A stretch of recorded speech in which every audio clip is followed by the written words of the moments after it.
Chapter 438. Denis Noël resigned last week. Do you still remember? He personally demonstrated a special effects scene for you, Stan said as soon as the two returned to the office. Eric tried to recall and remembered the special effects artist named Denis Noël that Stan Winston mentioned. He was a tall and skinny white man in his early 30s. He graduated from the computer science department of Stanford University. Stan Winston had also introduced him to Eric about his outstanding performance in the post-production of Tornado. Was he poached by someone else? Eric asked. If it was a normal resignation, Stan Winston would not have brought it up. Stan Winston nodded and said, Sony Pictures is planning to set up their own film and television special effects subsidiary company. They invited Denis to be the director. We can't stop people from going to higher places. But is there anything else? Stan Winston took out a form from his desk and handed it to Eric. He said, Eric, look. Since the release of Terminator 2, 12 outstanding special effects artists have resigned. 2 of them are directors.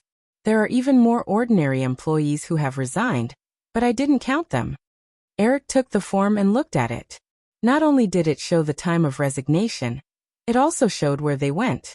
Most of them were poached by other special effects companies, including the biggest competitor in the digital domain, Industrial Light and Magic.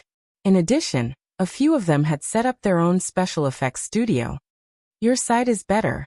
Eric looked at the form and smiled at Stan Winston.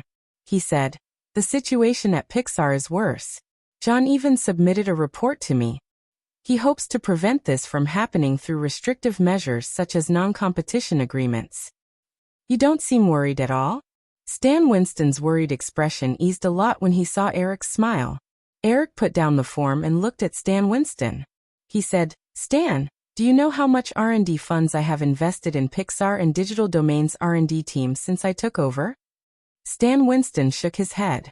He was more concerned about the technical aspects of special effects. He had never cared much about finances. When Firefly was reorganized last year, Eric separated the research and development teams of Pixar and Digital Domain from the 2 companies and handed them over to Ed Kamal alone. It was even more impossible for Stan Winston to be aware of this. Eric recalled the data in his mind and slowly said, Ed Kamal already has more than 400 permanent members in his research and development team. These are all the best technical talents in various fields. Their average annual salary is about $100,000. Just this alone consumes $40 million a year. Pixar and Digital Domain's R&D teams have also reached 600 people. The average annual salary of these people is not much lower than those people. That's another $60 million. In addition, Firefly has also invested in 3 R&D centers at Stanford University, the University of Washington, and the University of California. The best scientists in these R&D centers provide higher-level technical support to Pixar and Digital Domain. That's another huge expense. Stan Winston was shocked. He did not expect Eric to be so willing to spend money. If that was the case, Eric had invested at least $200 million in the past few years. In a situation where the future of CG special effects and 3D animation was completely uncertain, Eric was probably the only person who dared to spend $200 million on this project. Eric looked at Stan Winston's shocked expression and continued, Firefly's 1990 profit is estimated to be $400 million. But in fact, because of the huge expenditure on R&D, Firefly's profit last year was only a little over $200 million. Stan Winston also relaxed. He completely understood why Eric said all this. It was a pity to lose technical talent, but it was not enough to shake Digital Domain and Pixar's position in the industry. Because in Hollywood, other than Firefly, no other company would invest so much in technology. Industrial Light and Magic had always maintained a leading position in the special effects industry. But as the focus of film and television special effects shifted from model special effects to computer special effects, Industrial Light and Magic, which had previously focused more on model special effects, was destined to fall behind Digital Domain. One step behind almost meant that they would always fall behind. Since the release of Terminator 2, Digital Domain had received several special effects film production projects. In the past, these were usually only done by Industrial Light and Magic. Digital Domain received these projects and could accumulate more technology in production projects. If this virtuous cycle continued, Industrial Light and Magic would no longer be able to catch up or even surpass Digital Domain. Thinking of this, Stan Winston smiled faintly and said, $200 million in profit is not bad. There are only a few of the 7 major film companies that have annual profits of more than $200 million. This year Disney, MGM, and Paramount all lost money. Or rather, Hollywood is now back to being the 8 major film companies. Eric said, after buying Disney, it will be the 7 major film companies again. Stan Winston thought of the crazily rising price of Disney from Firefly and Viacom. Although he was curious, he did not ask. A multi-billion-dollar deal was too far away for him. By the way, Eric, after Dennis Noel left, he asked me if he could buy the right to use Maya and other software from Digital Domain. I remember you mentioned this before? Eric had indeed considered monopolizing the special effects software. In the original Spacetime, it was Autotech that monopolized the film and television special effects software. Maya, 3D Max, and other mainstream special effects software were all products of Autotech. However, that was 10 years later. Now special effects companies were still in a noble stage. It was not something that could be set up by a dozen or so technicians 10 years later. Therefore, now was not the best time to make money through special effects software. The most important task for Digital Domain now was to accumulate technology and reach a position that no other company in the industry could reach. Once the special effects industry became commonplace, Digital Domain, with its strong technical accumulation, could enter the special effects software market at any time. Don't do that for now. At this stage, it is most important to maintain the lead of Digital Domain's technology. Since they have chosen to leave, let's start from scratch, Eric said with a faint smile. I will get the legal department to keep an eye on this area. If these people are suspected of technology infringement, I will make them and their backers pay the price. I understand. Stan Winston nodded and looked at his watch. It was long past the time to get off work. Eric, why don't we have dinner together? There are quite a few good restaurants in Venice. Since there was nothing else to do, Eric happily agreed. A week slowly passed. The final competition between Viacom and Firefly slowly arrived. On January 18th, 2 days before the bidding deadline, Firefly announced to the media their plans for 4 blockbuster movies, including Jurassic Park and Clash of Worlds. At the same time, they published a promotional poster for Tornado on the front page of the Los Angeles Times. They also announced that Tornado would play a 1-minute 30-second trailer at the Super Bowl. Almost at the same time, Viacom also stated that once they successfully acquired Disney, Viacom would spend $500 million to produce 6 to 8 special effects movies. Because they had tasted the sweetness of high investment and high returns from blockbuster movies, the scale of investment in Hollywood movies had increased over the past 2 years. Announcing such news also increased the confidence of all parties. After the last week of competition, January 20th finally arrived. Although Eric was 100% confident, he still woke up before 5 o'clock and took a car to the Disney headquarters in Burbank at 8 o'clock. Seeing the appearance of Eric's car, hundreds of reporters who had been waiting outside Disney's headquarters all night swarmed forward and surrounded Eric's car. While the flashes lit up crazily, all kinds of questions from outside the car window also drilled into Eric's ears. Eric, who was stuck in the car, pushed the door hard but couldn't open it. He could only patiently wait for Disney's security personnel to come and maintain order. After waiting for 2 or 3 minutes, the bodyguards in Eric's other car and the Disney headquarters security personnel finally broke through the crazy crowd of reporters and came to Eric's car. Mr. Williams, after the acquisition, will Firefly retain the Disney brand? Will Disneyland be renamed Firefly Park? Will Firefly put Pixar Studios in Disney? It is said that Disney executives signed a golden parachute compensation agreement of up to $500 million. After the acquisition of Firefly, will Disney's management be replaced on a large scale? According to convention, these questions would be answered at the press conference after the acquisition, but the surrounding reporters were obviously more interested in the latest news. However, after the human wall was finally pushed away, Eric didn't dare to stop to answer any questions. He hurried to the Disney headquarters office building. 2 minutes later, Eric finally stepped into the lobby of Disney's headquarters, and a large number of reporters were blocked outside the door.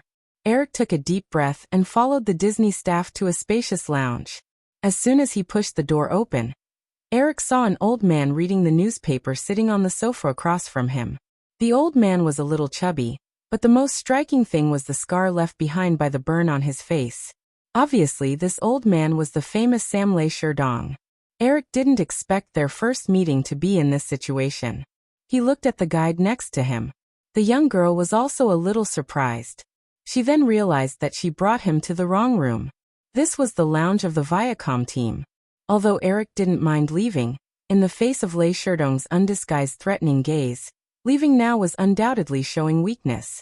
With a calm smile, Eric took the initiative to walk over to Le Sherdong. He politely extended his hand and said, "Mr. Le Sherdong, we finally meet." Le Sherdong let out a disdainful snort. He looked at Eric's extended hand, and then raised the newspaper again, ignoring Eric. The female staff member who brought Eric to the wrong room was even more frightened. If the two of them had a conflict, her job would be gone. The female staff member looked at Eric nervously, but she saw that Eric didn't seem to care too much. He shrugged, withdrew his hand, and sat down on the sofa. He looked at the staff member who brought him here and said, "Miss Gleason, can you make me a cup of coffee? No sugar, more milk." Okay. The staff member quickly ran to prepare the coffee for Eric. Eric also picked up a prepared newspaper from the coffee table and flipped through it. "Young man, it's better not to bite off more than you can chew." Eric was reading an analysis article about the acquisition when an old but vigorous voice suddenly sounded in his ears. Eric put down the newspaper and looked at Le Sherdong. He smiled and said, "Mr. Le Sherdong, are you talking to me?" Le Sherdong snorted again and said, "Your luck is very good. The movies you produce often achieve good box office, but acquiring Disney isn't as simple as luck." Eric was not surprised by Le Sherdong's coldness and mockery. It was good enough that this hot-tempered tycoon didn't point at his nose and yell at him. After all, Le Sherdong was someone who would call his son an idiot in public. In Lu Zhou's memory, Le Sherdong had sued his wife, son, daughter, and nephew. His bad temper was evident. In the face of the old man's aggressiveness, although Eric didn't care too much, he didn't intend to tolerate it either. He retorted, "I remember someone said that luck is also a kind of strength. Also, I think that as an old man who's almost 70 years old, you shouldn't fight with us young people for these things. Enjoying your life is the best choice." Le Sherdong glanced at Eric and said with a faint smile, "Actually, your film company is not bad. If it goes public, remember to tell me. Viacom is very interested." Eric shook his head and said, "No, you're wrong, Mr. Le Sherdong. Although going public is the choice of most companies, I prefer to control everything in my own hands. However, I'm also very interested in Viacom, such as MTV." "Heh, you really overestimate yourself. This is the funniest joke I've heard recently." Le Sherdong laughed. "Whether it's a joke or not, you'll know in a few years." Eric took the coffee handed over by the female employee, looked at Le Sherdong, and continued, "Since I stepped into Hollywood, many people have been saying that I'm overestimating myself, and then they can't do anything about it as they watch me continue to overestimate myself step by step. You'll see this scene too." Chapter 439. Unknowingly, 6 hours had passed, and it was 3 o'clock in the afternoon. To prevent missing the latest news, all the reporters waiting outside Disney's headquarters did not leave. If there was a partner, one of them could buy lunch. If the reporters came alone, they could only starve. Elizabeth from the Philadelphia Evening News was one of the starving reporters. Compared to the nationally renowned newspapers, the Philadelphia Evening News was not as large in scale and reputation. They could only send one reporter to Los Angeles to follow up on the largest acquisition in Hollywood history. It was January in Los Angeles, and even at the warmest moment of the afternoon, it was only a dozen degrees. Elizabeth squeezed into the crowd and tightened her beige windbreaker. She looked at the entrance of Disney's headquarters again, hoping to hear some news. In a conference room at Disney's headquarters, the confrontation between Viacom and Firefly had reached its final stage. Both parties' bids had soared from the initial $5 billion to $3 billion. At the moment, Firefly was leading the bid. On Viacom's side, just as Bernie Sanders had analyzed, after the bid exceeded $6 billion, Lei Sherdong's mood became obviously hesitant and anxious. Eric thought that Lei Sherdong's next bid would be lowered to the tens of millions, but not long after, Viacom directly offered $5 billion. Eric, this must be Viacom's last bargaining chip, Bernie Sanders said to Eric after hearing the bid. Eric glanced at his watch. It was 3:15 p.m., less than 2 hours before the closing time of 5 p.m., which was also the final bidding time for this acquisition.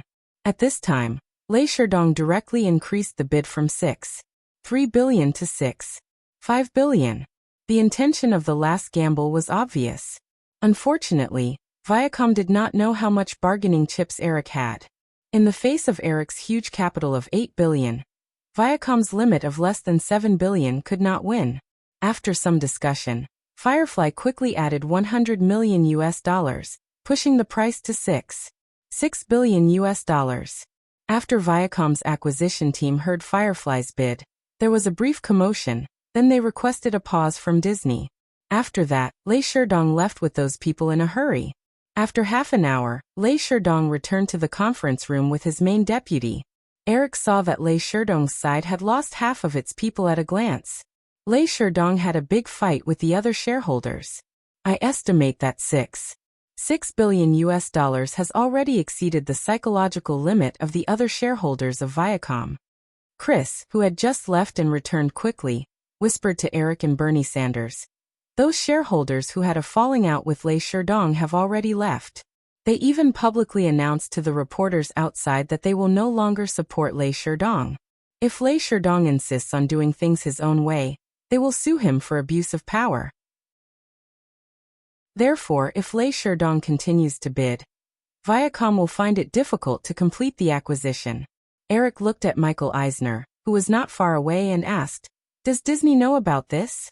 Chris understood that Eric was asking about Disney's shareholders. Disney's management had always been leaning towards Viacom. If they knew about this, they would most likely hide it from the shareholders. I have already asked someone to leak the news to Disney shareholders. They will definitely know what choice to make.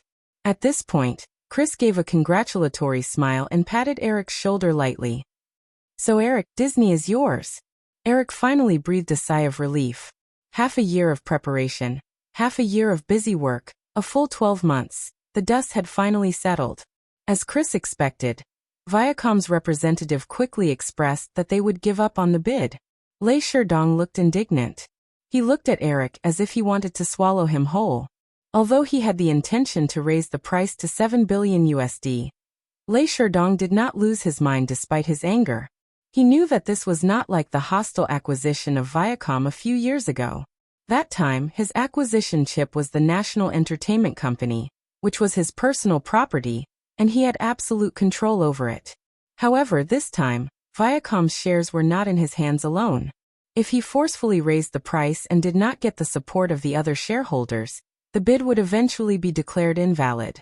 Michael Eisner, who was originally full of confidence, felt uneasy when Viacom requested for a pause.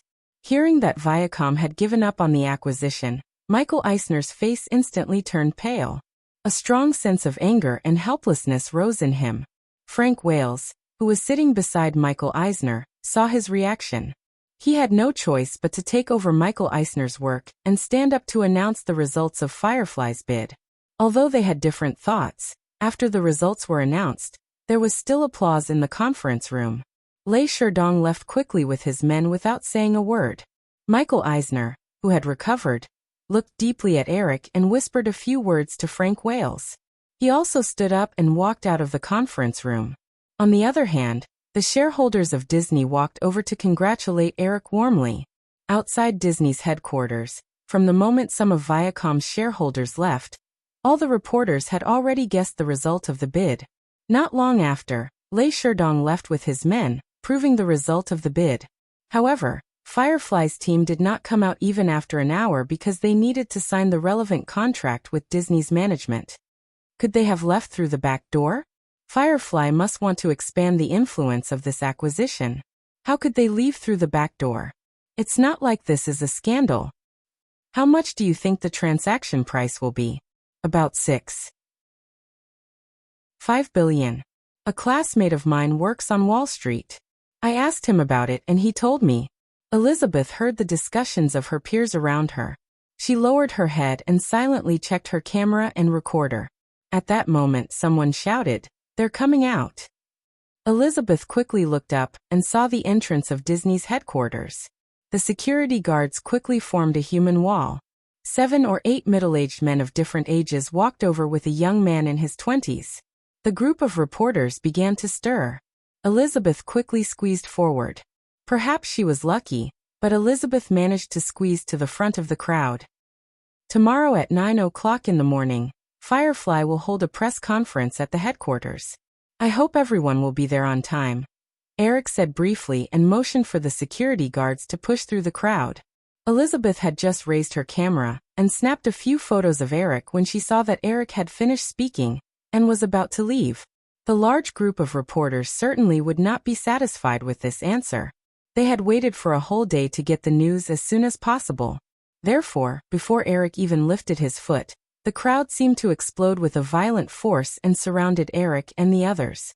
As Elizabeth was holding the camera, her center of gravity shifted upward. At the moment when the crowd exerted their strength, someone coincidentally stepped on her heel, causing her to instantly fall forward. The camera fell to the ground with a bang, breaking into pieces. She also let out a scream. Eric saw a woman in a beige trench coat being pushed down. He quickly motioned for the bodyguards to come forward and save her. If someone was trampled at this time, then a good thing would become a bad thing. Fortunately, the group of reporters still had some sense. After hearing a woman scream, they realized that an accident had happened. The force of the crowd weakened a lot. The 2 bodyguards beside Eric nimbly helped Elizabeth up and protected her in the middle of Eric's group as they walked to the parking lot. "Camera, my camera." Elizabeth woke up from a brief moment of fear and found that the camera hanging in front of her was gone. She quickly turned around and looked behind her. The Canon camera was the property of the newspaper and was worth more than $5,000. When she arrived, the editor-in-chief specifically told her to use it carefully. If she lost it, she would have to pay for it herself. Then, her work of more than 2 months would be gone. A strong hand immediately grabbed Elizabeth, who wanted to run back. "Miss, I'll get someone to pick it up later. For now, let's get out of here first." Elizabeth looked at the young man who pulled her, then looked at the crowd behind her.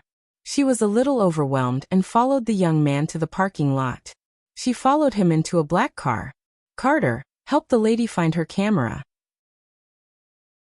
It seems to be at the place where she fell," Eric said to the bodyguard in the front row after he was done. "Okay, Mr. Williams," the bodyguard said, then picked up the walkie-talkie and said a few words to the outside. The car slowly started. After a while, Elizabeth finally understood her situation. In a daze, she actually sat next to Eric Williams. This discovery made Elizabeth instantly forget the pain from her knee due to the fall. She glanced at the young man next to her and found that he was also looking at her. This made her even more nervous. She raised her hand and wanted to tidy up her hair, but she thought that it would be too pretentious. In the end, she gently put down her hand. Eric looked at the petite woman next to him. She had short black hair, big eyes, and thin lips with a hint of strange sexiness. "Can you smile?" Eric suddenly asked. Elizabeth was stunned for a moment before she reacted. "Mr. Williams, are you talking to me?" Seeing that she turned her head to look at him, Eric was even more certain. He repeated, "Can I smile?" MMM. Elizabeth did not dare to look directly at Eric's well-defined handsome face. She nodded a little self-abashedly and pursed her lips into a smile. Looking at the iconic naughty smile in front of him, Eric laughed too. At the same time, he was sure that he did not recognize the wrong person. Someone said that you always look like you're thinking of something bad when you smile? Elizabeth nodded subconsciously and shook her head violently. No, I don't. Eric looked at the girl who was at a loss and laughed a few more times before saying, I still don't know your name. Oh, hello, Mr. Williams. I'm Elizabeth Fay. Elizabeth introduced herself politely. Eric continued to ask, What's your middle name? I happen to know someone called Elizabeth too. I'll confuse the two of you. You can call me Tina. My full name is Elizabeth Tina Fay. As expected, it was Tina Fay. Eric felt that things had become very interesting. Why did you think of becoming a reporter? I wrote articles in the newspaper when I was in middle school. I majored in journalism when I was in university. Tina Fay thought that Eric's question was a little strange, but she still answered seriously. Haven't you thought of doing something else? Yes, I applied for drama at the University of Virginia, but I didn't get in. That's a pity, Eric said while shaking his head. In the past, Tina Fay was a scriptwriter for a few good works. Eric had watched her Mean Girls and the TV series I'm Crazy for Comedies. Perhaps it was because she had been a scriptwriter for Saturday Night Live for many years. Tina Fay's narration was a little exaggerated and always had the prank style of Saturday Night Live. Tina Fay did not know what Eric was thinking. However, she soon realized her identity and probed. Mr. Williams, can I interview you? Meeting an acquaintance from his previous life was always fate. Eric did not reject her and nodded with a smile. Sure. Tina Fay heard Eric's answer and took out the recorder from her bag excitedly. She pressed the recording button and hesitated for a moment before asking, Mr. Williams, may I know the final price that Firefly offered to acquire Disney? $6. $6 billion. Tina Fay did not expect Eric to be so straightforward. She then asked boldly, Then will you put Firefly under Disney after this acquisition? No, Disney will become a wholly owned subsidiary of Firefly, just like the relationship between Sony Pictures and Columbia Pictures. Will Disneyland change its name to Firefly Park? Disneyland is already a very mature brand. Firefly won't change its name rashly. How do you feel about becoming one of the 7 biggest movie companies in Hollywood when you're 20 years old? It's just the beginning. There's still a long way to go. So, Firefly will continue to expand. Of course. Then, where will Firefly expand next? There's no plan at the moment. Firefly's main focus for the next few years is to integrate with Disney and develop itself. Both of them kept asking questions quickly. After a series of questions, a sly look flashed through Tina Fay's face. She asked all of a sudden, How many girlfriends do you have? Yes. Eric stopped talking in time and looked at Tina Fay, who had a sly look on her face.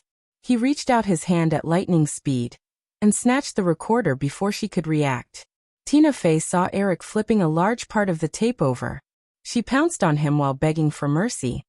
Don't rewind too much. Just the last part. I'll do it myself. Eric blocked Tina Fay's little hand that was grabbing at him and pressed the rewind button skillfully. Tina Fay let out a whine instantly. Chapter 440. Eric handed the recorder to the bodyguard Carter Moan, who was sitting in the front passenger seat after erasing the recording. He then said to Tina Fay, I'll return it to you when we leave. Don't take it with you now. Tina Fay could tell that Eric had no intention of discussing with her from his tone. She knew that her little trick just now had upset him. She mumbled and agreed to it silently. After driving for over 20 minutes, Carter Moan, who was sitting in the front seat, received a call. He turned his head and said to Eric, Mr. Williams, there are reporters gathering outside the hotel. They're calling to ask if we're going up from the main entrance or the elevator in the parking lot. Eric did not want to be surrounded again, so he said, Let's go up from the elevator in the parking lot. Tina Fay waited for the both of them to finish talking. She could not help but ask curiously, Where are we going? Acquiring Disney. Of course, we're having a celebration party, Eric answered. He looked at Tina Fay and asked again, Are you interested in going? Tina Fay hesitated for a moment. She could not resist the temptation of a Hollywood party and nodded lightly. She thought it would be a more relaxed celebration party. She did not expect to find out that things were not as she imagined when she followed Eric into the banquet hall of the Hilton Hotel. The hall that was hundreds of square meters was crowded. The men were wearing formal suits while the women were wearing exquisite or gorgeous evening gowns. Tina Fey lowered her head and looked at her short beige windbreaker and washed jeans. She really had the urge to turn around and run away. Eric walked to the door and was about to enter. He realized that Tina Fey had stopped in her tracks with an awkward look on her face. He understood her situation in a blink of an eye. He waved his hand and called a hotel manager over. He whispered a few words and the manager said to Tina Fey politely, "Miss, please follow me." Tina Fey looked at Eric in confusion. Seeing that Eric nodded, although she did not know what to do, she followed the manager obediently and left. Anyway, it was better than staying here. She thought so in her heart. This disguise really made her embarrassed to the extreme. Anyway, even if Eric didn't say anything, she didn't plan to continue staying here. Before Tina Fey's figure disappeared, the people in the hall who noticed Eric's figure had already surrounded him. Eric smiled politely and walked forward to greet them one by one. In addition to the executives of Firefly, the CEOs or executives of several major film companies such as Fox, Paramount, and Universal all appeared in the banquet hall at this time. It could be said that it was another big gathering of Hollywood executives. Eric was not surprised by the appearance of these people. After Firefly acquired Disney, not only did it increase its own strength, but more importantly, it inherited Disney's position in the Motion Picture Association of America (MPAA). If Firefly was just a chess piece in the big chessboard of Hollywood, then after joining the MPAA, Firefly's identity changed to a player who could set the rules of Hollywood's chessboard. The MPAA's position in the American entertainment industry was similar to a headquarters on the other side of the ocean. All of Hollywood's film ratings were in the hands of the MPAA. Take Terminator 2 for example. If Firefly had a seat in the MPAA, Terminator 2 would definitely have received a PG-13 rating instead of an R rating. In today's day when the audience of young people was growing larger and larger, if a film was rated R, it meant that it would lose a large number of viewers before it was even released. Fortunately, Terminator 2 was good enough to offset the negative factors of the box office due to the rating. Of course, America had always claimed that it was a free country. Any film had the right to choose not to participate in the rating. However, all of the mainstream cinemas in the United States had signed an agreement with the MPAA to only show movies rated by the MPAA. If you did not participate in the rating, you would lose the opportunity to be released in mainstream cinemas, and could only be shown in a small number of underground cinemas with extremely poor conditions. This pursuit of freedom brought more losses than a film rated NC-17. The reason why the declining MGM had always been known as one of the seven giants of Hollywood was not only because of its heritage accumulated for more than half a century, but the main reason was that MGM had its own seat in the MPAA. Even if its operating performance was always surpassed by second-tier film companies, no one could shake MGM's position. For Firefly, if they did not acquire Disney, they would have to go through a difficult game to join the MPAA. In addition to the movie rating power, the other main function of the MPAA was to lobby the federal government on behalf of Hollywood to amend relevant laws to protect the commercial interests of the seven giants. Looking at the young face of Eric, who had officially become one of the masters of Hollywood, the executives of the other major companies had an inexplicable sigh. They could not help but think of their situation when they were 20 years old. Eric, of course, could also understand the complex emotions of the people in front of him. After greeting them, Eric raised his glass to them and said, "Thank you very much for coming to this celebration in person. I hope everyone can have a wonderful night." The executives also responded and dispersed. Eric waited for the crowd to disperse and quickly caught up with Barry Diller, who was walking to the side. "Barry, can we talk over there?" Eric pointed to a round table not far away. Barry Diller nodded and followed Eric to the round table and sat down. Eric asked, "Barry, you're leaving in the middle of next month. Have you thought about what you want to do next?" Barry Diller smiled and said, "Eric, I know what you want to say, but I will never sign another employment contract." Since the 1970s, Barry Diller had led the two giants, Paramount and Fox, to rise again. When Firefly acquired Disney, Michael Eisner's resignation was inevitable. Barry Diller was undoubtedly the best candidate to replace Michael Eisner. Eric persuaded again. Barry, why don't you listen to my conditions first? Eric, let's not talk about this topic anymore. Since I decided to leave last year, I've made up my mind to not just be an employee with a full wallet. I'm going to be 50 years old soon. I have to try to start my own business. Then okay. If you need help, such as funds, you can contact me at any time. Eric raised his glass to Barry Diller. Barry Diller also raised his wine glass and drank a mouthful of red wine. He said, if Michael can't stay, maybe you can try Jeffrey Katzenberg. He and Michael were both my assistants. I think he's now qualified to be the CEO of Disney. Eric said, actually, I've also thought about this. But you know, Jeffrey is a workaholic. I heard that for a long time. He came to the office at 5 in the morning every day and worked 7 days a week. It's fine if that's all, but he always asks his subordinates to be workaholics like him. Although he's done well in the past few years, the entire production department has complained about him. I really don't know what will happen if Disney is handed over to him. This is just because of the different positions. Jeffrey is only in charge of a production department now. It's inevitable that he's a little radical. If he's the CEO of Disney, he'll definitely adjust his management style appropriately, Barry Diller said and looked at Eric. Moreover, with you supervising from behind, it's unlikely that Jeffrey will mess around. I'll talk to him, Eric said and asked. What about you? What do you plan to do after you leave? Barry Diller said, I plan to travel around and visit some technology companies. Recently, after handing over most of my work, I suddenly had some free time. Only then did I realize that the world has changed drastically compared to 20 years ago. I recently bought a very interesting little thing. It's a PowerBook from Apple Computer. Do you know about it? I feel that this thing can change the whole world. Of course I know. I've been using a laptop to handle some official business.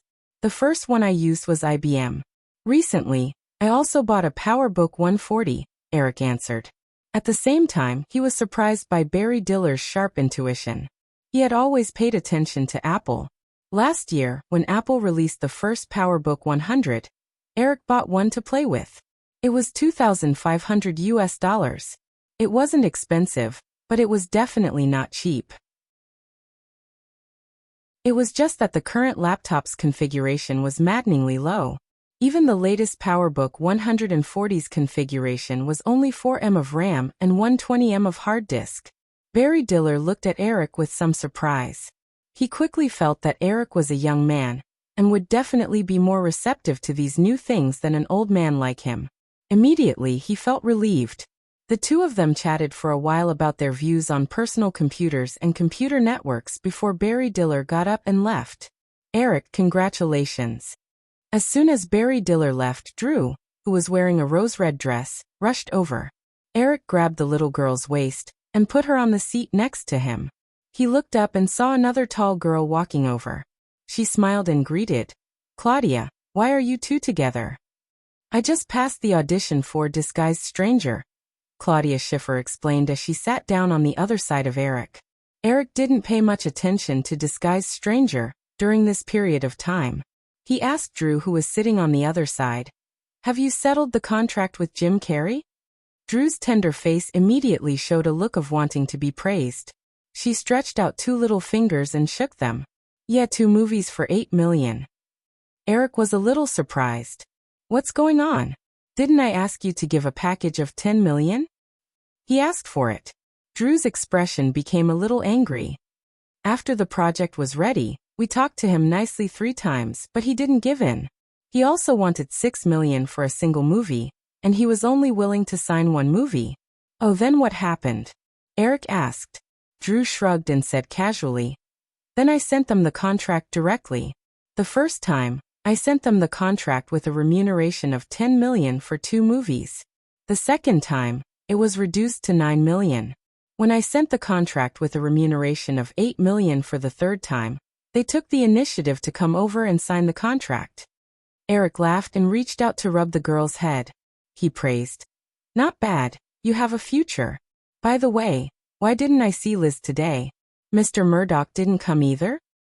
Their whole family went back to Australia. It seems like her grandmother's birthday is coming soon.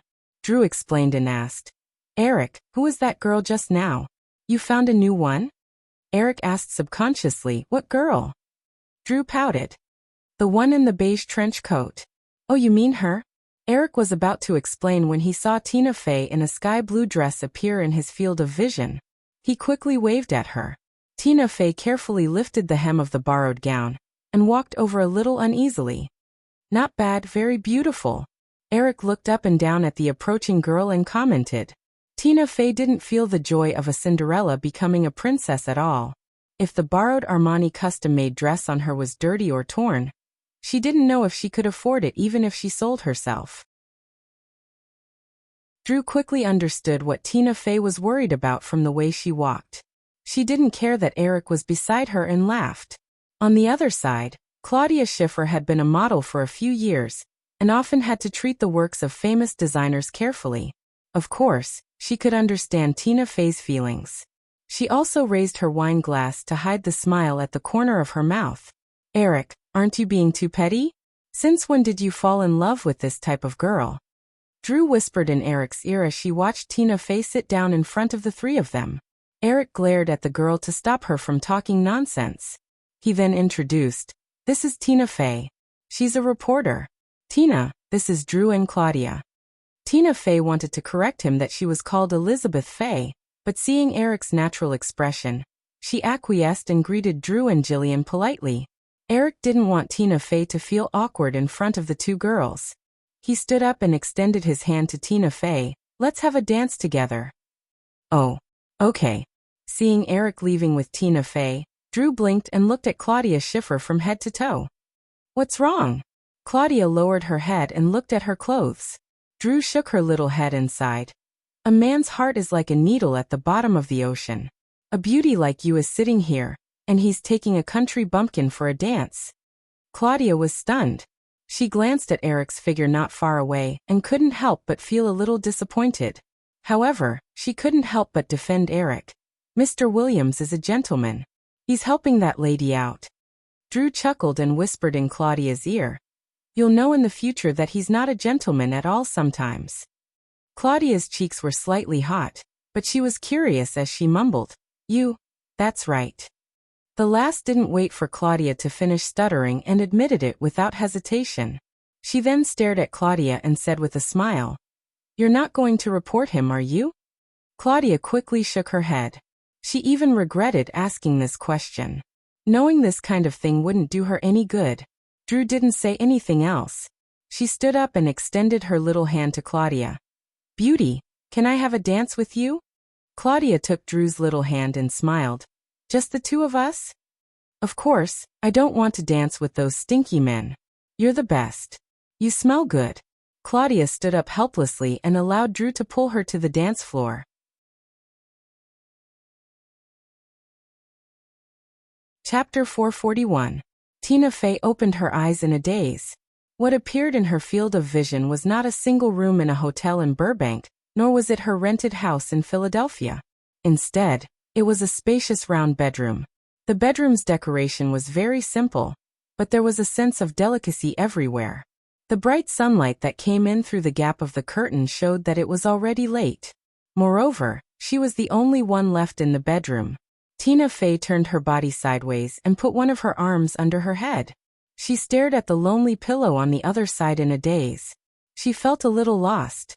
In Cinderella's story, Cinderella had no choice but to leave the prince after midnight and return to being a little maid in the kitchen. Although the ending was happy, the process was full of hardships. But now, she woke up in the prince's bedroom. She didn't return to her original state after midnight. She didn't know if she was lucky or unlucky. However, recalling everything that happened last night, Tina Fey could not help but smile faintly. Eric had gotten someone to prepare a beautiful evening gown for her, helped her to get rid of the awkwardness in front of the two girls, taught her how to dance on the dance floor, and introduced her to those big shots in Hollywood that could only be seen on television or in the newspapers. There were many moments when she really thought that she had become a princess. Then, after the cocktail party, Eric invited her, and she accepted it boldly. That was how the current situation came to be. Tina Fey sighed again as she recalled the solemn vow that she had once made to never date a bad boy. She was a reporter, so of course she knew Eric's playboy nature better than ordinary people. However, no matter if it was in front of his wealth, power, or personal charm, her little vow was nothing to him. The bedroom door was pushed open softly. Tina Fey suddenly felt nervous as she did not know how to face Eric. She quickly closed her eyes and continued to pretend to be asleep. A crisp sound came. Tina Fey realized that it was a woman in high heels who came in. Perhaps she noticed that she was not awake yet, so the woman's footsteps became lighter. Tina Fey felt that the woman had walked to her side. The faint smell of perfume drifted over. Tina Fey was curious. Why would another woman appear here so early in the morning? Confused, she gently turned over and pretended to be awakened as she opened her eyes. The tall lady, Claudia Schiffer, whom she had chatted with last night, appeared before her. Claudia saw her open her eyes and hurriedly apologized. I'm sorry. Did I disturb you? Tina Fey sat up, looked at Claudia, and shook her head. It's all right, but why are you here? Claudia explained. I came back with Drew last night. You're a reporter, so you should know the relationship between Drew and Mr. Williams. Tina Fey nodded and looked at the table beside her. There were a few extra bags there, probably put there by Claudia just now. Claudia explained. These are your clothes. There's also a new set of underwear that Mr. Williams asked me to buy for you. Try it on, I wonder if it fits? Tina Fey nodded and looked at Claudia. Claudia blinked her eyes in confusion, and soon waved her hand with a smile. All right, I'll go out first. After the bedroom door was closed, Tina Fey reached her hand out to take a look at the few bags. Inside were her windbreaker and jeans. There was also a bag that contained a set of exquisite underwear. The Armani gown she wore last night was nowhere to be seen. Of course, Cinderella didn't need a gown after the party. Tina Fey lifted the blanket and stepped on the cold floor. She was just about to put on her clothes when the bedroom door was suddenly pushed open again. Sorry, I forgot to tell you. Claudia poked her head in and opened her eyes wide in surprise.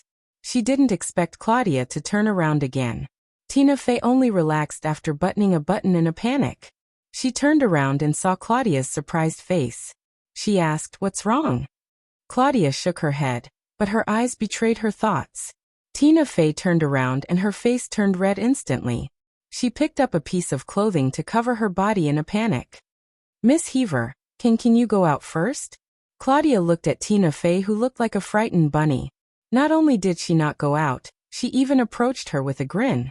She raised her eyebrows and asked curiously, "Hey, what's going on? Can you tell me?" Tina Fey bit her lips shyly and gathered her courage to glare at Claudia. Don't you think it's awkward to talk about this? If you want to know what's going on, you can try it yourself. Claudia stood up helplessly and said, seeing that she couldn't get anything out of her. Oh yeah, I forgot to tell you. The toiletries I prepared for you are in the bathroom opposite. I know. Tina Fey was still staring at Claudia with her eyes wide open. She was like a little pufferfish who had bumped into her natural enemy and inflated herself into a balloon. Claudia shrugged in amusement and waved her hand. All right, get up now. I'm going down. Tina Fey waited for a while. After making sure that Claudia wouldn't come back, she walked over and locked the door. Only then did she feel relieved. Tina Fey took a long time to walk down the stairs because of the awkwardness earlier. She heard crisp laughter coming from afar. Realizing that she might be talking about what happened earlier, Tina Fey's footsteps hesitated. She remembered a certain culprit of the incident and cursed softly. She gathered her courage and walked up anyway. Drew and Claudia were kneeling next to a short table next to the glass wall. There were some books and documents scattered on the short table. Seeing Tina Fey, Drew glanced at the girl by instinct and greeted her with a smile. Hi, Tina. Good morning. Tina Fey tried her best to act as if nothing happened. She walked over and sat on the carpet next to the short table. She greeted them with a smile. Morning. What are you guys doing? Just doing some work, Drew said. Claudia put down the script in her hand and stood up. Oh yeah, I'll get breakfast for you. Tina Fey was just about to stand up and go, but Claudia pressed her shoulder. Tina Fey didn't insist and sat back down. After Claudia left, Drew continued to pick up a pen and scribble on a document. He even put the pen cap under his chin and pondered for a moment from time to time. Tina Fey looked carefully at the pile of documents on the table. From the label on the cover, it should be a breakdown of the script, budget, and the like. Since Elizabeth had returned to Australia and Julia was just a decoration who didn't care about anything, a lot of TG's matters were on Drew's shoulders. Looking at the young face, Tina Fey had a complicated feeling in her heart. This girl wasn't even 18 yet, but she could already make decisions about movies that involved tens of millions of dollars. She was still just a small-time reporter. "Hey Tina, how do you spell the word hypnosis?" Drew suddenly looked up and asked. Tina Fey thought for a moment and said, "Hypnotize." Drew wrote it down quickly and soon looked up again. "What about prank?" "Mischif," Tina Fey said without hesitation this time. "You're still the best. Claudia didn't even know that just now. She's even dumber than me." Drew complimented after writing it down.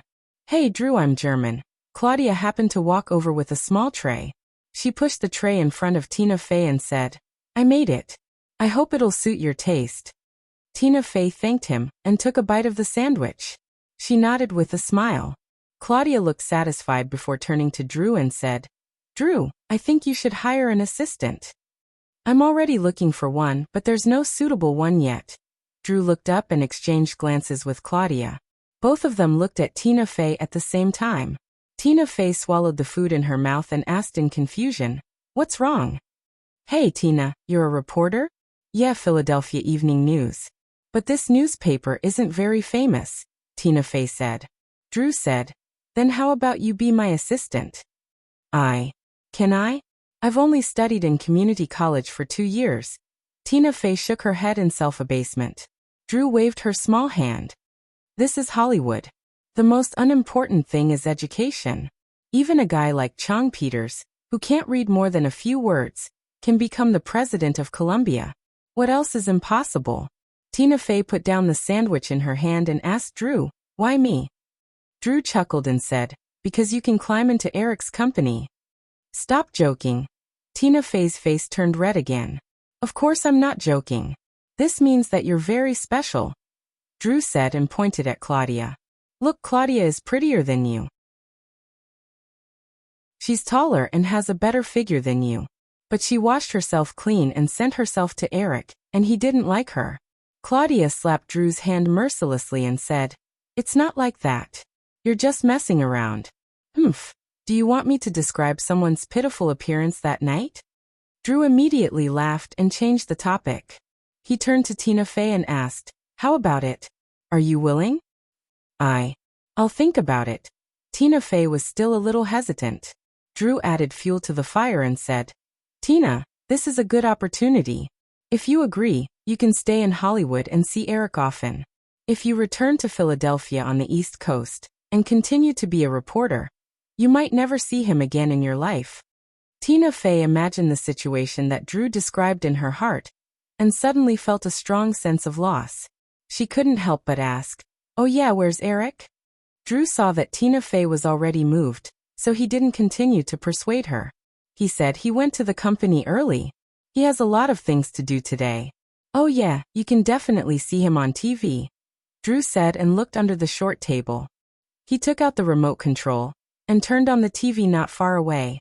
The 3 girls looked at the TV together. As soon as the screen lit up, it showed a scene of a few Firefly executives walking through the crowd of reporters and entering Disney's headquarters. At 9 o'clock this morning, the chairman of Firefly Films, Eric Williams, officially signed a transaction contract with Disney's shareholders. Firefly Films will buy Disney films for $6 billion in cash and assume Disney's debt of $2 billion at the same time. This is the largest transaction in Hollywood history. The amount involved is as high as $6 billion. At the same time, Eric Williams, who is only 20 years old, has become one of the youngest tycoons in Hollywood history. According to related sources, after this acquisition, Firefly Films' market value will reach $9 billion and become the second largest film company in Hollywood, second only to Time Warner. Although Firefly Films didn't disclose its ownership structure to the public, Eric Williams' net worth is conservatively estimated to be more than $5 billion. Let's review the miraculous rise of this young tycoon. Tisk, only $5 billion. That's too conservative. Drew curled her lips in disdain and changed the TV channel.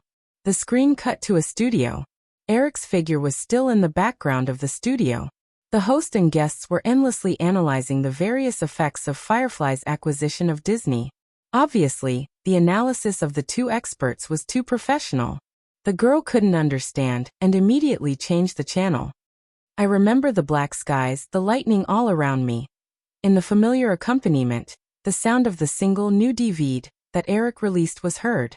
The three women were almost attracted to the screen at the same time.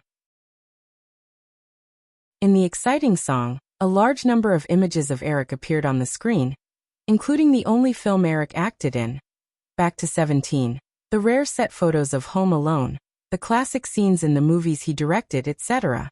It was almost equivalent to a review of Eric's career over the past few years. Unknowingly, the song quickly finished playing, and the scene changed to another studio. A blonde female host with an infatuated look on her face kept talking about Eric's legendary experience. Drew, who was still thinking about the song just now, couldn't help but sigh. It's been 4 years in the blink of an eye. It's only been 4 years. Claudia's eyes were also sparkling with admiration. Tina Fey could not help but recall herself 4 years ago. At that time, she had just turned 18 and graduated from high school. Due to her low SAT score, she had no choice but to choose a 2-year community college. She was depressed all the time, complaining that she did not work hard enough, and that she was born at the wrong time. At that time, he had just turned 18 and had never gone to any college.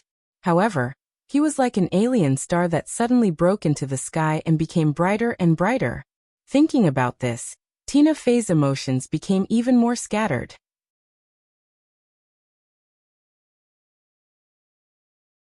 Chapter 442. Tina Fey got up and said goodbye to Drew and Claudia after having a simple breakfast. Although she was very tempted by Drew's invitation, she did not forget about her job. She was supposed to send the news about the acquisition back to Philadelphia last night, but she did not receive any information until now. She could imagine the chief editor's mad face. Drew sent a car to send her back to the hotel in Burbank.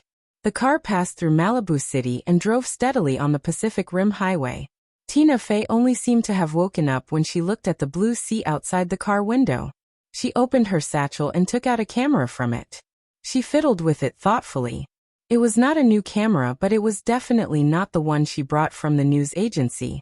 She remembered very clearly that there was a slight scratch on the original camera, but there was none on this one. However, if one was not very observant, one would not be able to tell the difference between the two. She could imagine that the camera she fell yesterday must have been broken.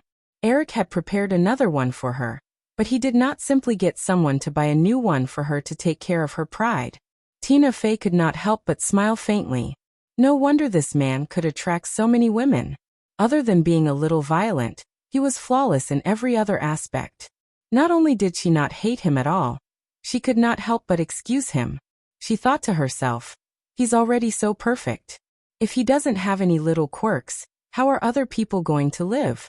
Tina Fey walked to the hotel she was staying at after saying goodbye to the driver politely. She was stopped by the hotel's receptionist just as she stepped into the lobby. "May I know if you're Miss Tina Fey?" "Yes," Tina Fey nodded. "That's great. You're finally back. We've received 11 calls since yesterday afternoon. All of them were from a Mr. Simon Patrick. He wants you to call him back as soon as possible." "Got it." Tina Fey took the note from the receptionist and hurried to her room. Simon Patrick was the editor-in-chief of the Philadelphia Evening News. He was an old man in his 50s. After returning to her room, Tina Fey called the office of the chief editor of the news agency immediately. Hearing her voice, the person on the other end of the line scolded her. Tina Fey frowned in disgust, but she had no choice but to patiently explain what happened yesterday in detail. Simon's attitude on the other end of the phone suddenly took a 180-degree turn when he heard that she had gotten an exclusive interview with Eric. He gently praised her, and told her to write the interview draft and fax it back as soon as possible. Tina Fey hung up the phone and sighed softly. There was a live broadcast of the scene where she was knocked down last night. Even if Simon Patrick did not see it, there were so many employees in the newspaper company. Someone must have seen it, but none of them told Simon about it. It was obvious that many people hoped that she would screw up this mission. The scale of the Philadelphia Evening News was not considered big, and there were not many opportunities for business trips. Many people were looking forward to getting the opportunity to come to Los Angeles to interview about the acquisition. This was basically equivalent to a trip on public expense. The headquarters of Hollywood was still very attractive to Americans. Compared to many people, her experience in the news agency was very shallow. She was able to get this opportunity because, on one hand, her results in the past 2 years were quite outstanding. On the other hand, it was because she was beautiful enough that Simon Patrick, who was lusting after her, gave this opportunity to her. She also knew that Simon Patrick was just an old man who had evil intentions but no guts. Therefore, she did not have any qualms about accepting this mission in the face of the other party's goodwill. She originally thought that as long as she could complete this interview mission well, nobody would say anything about it. Now that she thought about it, she felt that she was still too naive. If she had only received Eric's invitation to attend the celebration party last night, without taking the opportunity to get an exclusive interview with Eric, then she would have definitely messed up this mission. At that time, unless she was willing to let that old man take advantage of her, she could only leave the news agency with her tail between her legs. Tina Fey could not help but think of Drew's invitation again. Perhaps coming to Hollywood was also a good opportunity. Staying in the news agency, she could imagine her future, scheming against her colleagues, playing some small tricks, climbing up step by step. If she was lucky, she might be able to become the chief editor of a news agency when she reached Simon Patrick's age. Or maybe after a few years, she would quit her job after getting married and be a mediocre housewife for the rest of her life. These did not seem to be what she wanted. She hoped that she could have a more colorful life. Looking at the phone in front of her, Tina Fey hesitated for a few seconds. She found the contact information that Drew had left her from her bag, and dialed the number in the manner. Drew hung up the phone, and walked back to the side of the short table to sit down. Claudia looked at the script of Disguised Hero in front of her, leaned forward slightly and asked curiously, "She agreed?" Drew nodded and reached out to take a sip of the juice on his left. Yet it's so troublesome. She had to go back before calling to say that she agreed. She's not straightforward at all. This is a big deal after all. When I received the invitation from the modeling agency, my father was like facing a great enemy. I pestered him for a long time before he finally agreed, Claudia said, but her eyes drifted to Drew's left hand that was holding the glass. There was a rose gold ring on the ring finger of her little hand. There was a shiny heart-shaped red diamond inlaid on the ring. It shone charmingly under the sunlight that penetrated through the glass wall, making Claudia's heart skip a beat. She remembered that Drew did not have this a few days ago.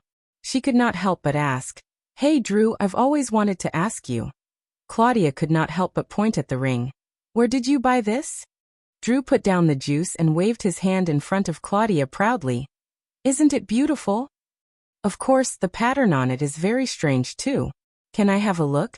Claudia asked with a smile. Drew took it down carefully and passed it to Claudia. He said with a smile, "This can't be bought. If you work hard, someone might give you one." Claudia raised her beautiful eyebrows and seemed to have understood something. She asked, "Eric gave it to me?" Drew nodded. Claudia carefully admired the ring in her hand. The heart-shaped red diamond was perfectly inlaid in light pink rose gold. There were beautiful irregular patterns engraved on both sides, and on the other side of the diamond, there was a small letter K engraved. "Drew, what does this letter K mean?" Drew pursed his lips and silently criticized Eric's bad taste. He said, "I can't tell you this. Maybe you'll find out in the future." Claudia thought that it was a little secret between Drew and Eric, so she did not pursue it. She asked, "Then what about these patterns? They look strange, but are very beautiful?" "Oh, this." Drew looked at Claudia's bright red lips and said, Give me your lipstick. I'll show it to you. Claudia was a little puzzled, but she still took out a Revlon lipstick from her bag and passed it to Drew along with the ring. Drew took it and took out a piece of tissue paper from the box beside him. He carefully folded it, then carefully applied the lipstick on the outside of the ring and slowly imprinted it on the tissue paper. After he was done, Drew pushed the tissue paper in front of Claudia. Claudia picked it up and looked at it. At first, she was a little puzzled, but soon she realized that the pattern in front of her seemed to be a string of flowery English letters. She carefully identified it before reading it out. Eric Williams. Well, this is Eric's name. Drew nodded. He carefully wiped the ring clean and put it on the ring finger of his left hand. He smiled and said, "So even if you like it, you can't buy it. This ring will definitely not appear on the market." Claudia showed a look of disdain. She waved her hand and smiled. "I won't wear that guy's name on my finger." "Hey, you seem to be wearing the wrong finger. That's the ring finger." "Of course it's not wrong," Drew said with a little regret. "It's just a pity that you can't wear it in public." Claudia nodded. She looked down thoughtfully and continued reading the script. She thought about the letter K just now and wondered if there would be other letters like A, B, C, D. Although Drew's gaze was on the information in front of him, he couldn't help but think of the first time he saw this little thing on his finger. God, he actually made a total of 54 rings, a complete deck of cards. It's really despicable. What's even more despicable is that Eric hid the big and small kings and only gave her the K of hearts. He even said that he would take the big and small kings out as wedding rings when he couldn't take it anymore. So far, other than the K of hearts, the other rings had also landed in the hands of the other women. Drew only knew that Julia received the 4 of hearts, but he didn't know about the other women. "When I first saw you, I felt that you would definitely make a name for yourself in Hollywood. I've always wanted you to come to Disney, but I didn't expect it to be like this." In the office at Disney's headquarters, Michael Eisner had a bitter smile on his face. He rubbed the $30 million check in front of him with his fingers. Michael Eisner wanted to make his tone sound more free and easy, but when he thought of Barry Diller's $129 million salary when he left Fox, compared to his current situation, he couldn't be free and easy. As Barry Diller's former deputy, he admitted that he was indeed not as good as Barry Diller. However, Disney's development over the years wasn't worse than 20th Century Fox. The two of them left almost at the same time. Barry Diller took away $129 million, while he only received $30 million. People always say that Hollywood is a place where dreams are made, but they don't understand that this dream factory is actually very cruel. You can realize many people's dreams, but you often can't realize your own. Eric thought of a report about Barry Diller that he had seen in his previous life, and said with some emotion, although the storm 2 years ago made the relationship between the two irreconcilable, he didn't have much ill feelings toward Michael Eisner. The competition in business was cruel, and there was nothing wrong with using any means. If you were too gentle, the result would only be that you would be swallowed up by others. Michael Eisner didn't know where Eric's emotion came from, but there was a faint resonance in his heart. He looked up at Eric sitting opposite him and said, "Who do you plan to replace me next, Frank?" "Frank is too conservative. I hope the new CEO of Disney is a person full of passion."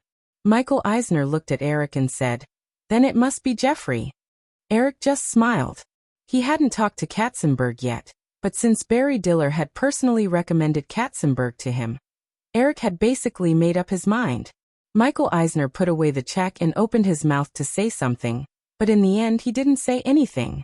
Although he had brought Katzenberg from Paramount and personally promoted him to the position of president of Disney Animation Studio, the bad relationship between the two of them over the years was well known in Hollywood. Therefore, any evaluation he made of Katzenberg would probably lead Eric to think otherwise. "In that case, I'll take my leave." Michael Eisner stood up and said. Eric also stood up and sent Michael Eisner out of the office. While waiting for the elevator, Michael Eisner suddenly said to Eric, "By the way, there's something I'd better tell you." Eric showed a curious look. Michael Eisner said, "I've received an invitation from Matsushita Financial Group to take over Universal Pictures." Eric raised his eyebrows and couldn't help but say, "Don't they know about the conflict between you and Spielberg?" Since his debut, Spielberg had always maintained a good relationship with Universal Pictures.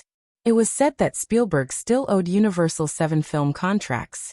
Because of the interest disputes over the cooperation of several films such as Who Framed Roger Rabbit, the relationship between Michael Eisner and Spielberg was very unpleasant. In the past few years, Spielberg's Abe films had no more cooperation with Disney. Compared to Michael Eisner, Eric felt that Spielberg was more important to Universal. Although the recent box office of Captain Hawk was not satisfactory, Spielberg's position in Hollywood was not so easily shaken. Even without Jurassic Park, Eric believed that Spielberg could develop other film series. If the Japanese let Michael Eisner be the CEO of Universal Pictures, it would definitely affect the cooperation between Spielberg and Universal. The elevator came up and Michael Eisner walked in. Eric thought for a while and followed. This failure may not be a bad thing for me. Michael Eisner looked at the flashing elevator indicator and said, "I did make a lot of wrong decisions in the past few years, including the strategy against Spielberg. After I go to Universal, I will personally come forward to ease the relationship with Spielberg, and I will definitely not make these mistakes again. So, Eric, be careful. I will not lose to you again next time." "I'll wait and see," Eric said with a smile.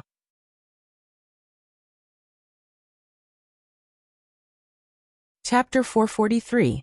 In the following 2 weeks, with the assistance of Morgan Stanley's acquisition team, Firefly successfully completed the buyback of Disney's shares. On February 5, 1992, Disney officially announced its privatization and became a wholly owned subsidiary of Firefly Pictures. During this period, Universal Pictures, which was controlled by the Matsushita Consortium of Japan, signed an agreement with Michael Eisner, who had just resigned from Disney, appointing Michael Eisner as the CEO of Universal Pictures.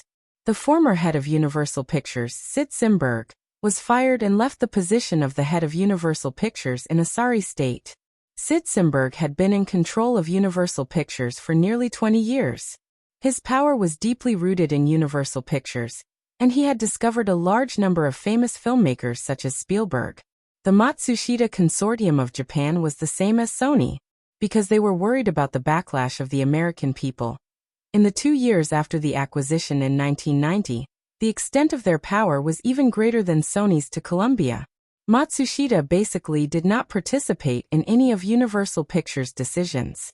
Although Sid Simberg was not like Columbia's Peter Guber, who only cared about himself and did not care about managing the film company, as a businessman, Universal Pictures' performance in the past 2 years not only did not improve, but showed signs of a sharp decline.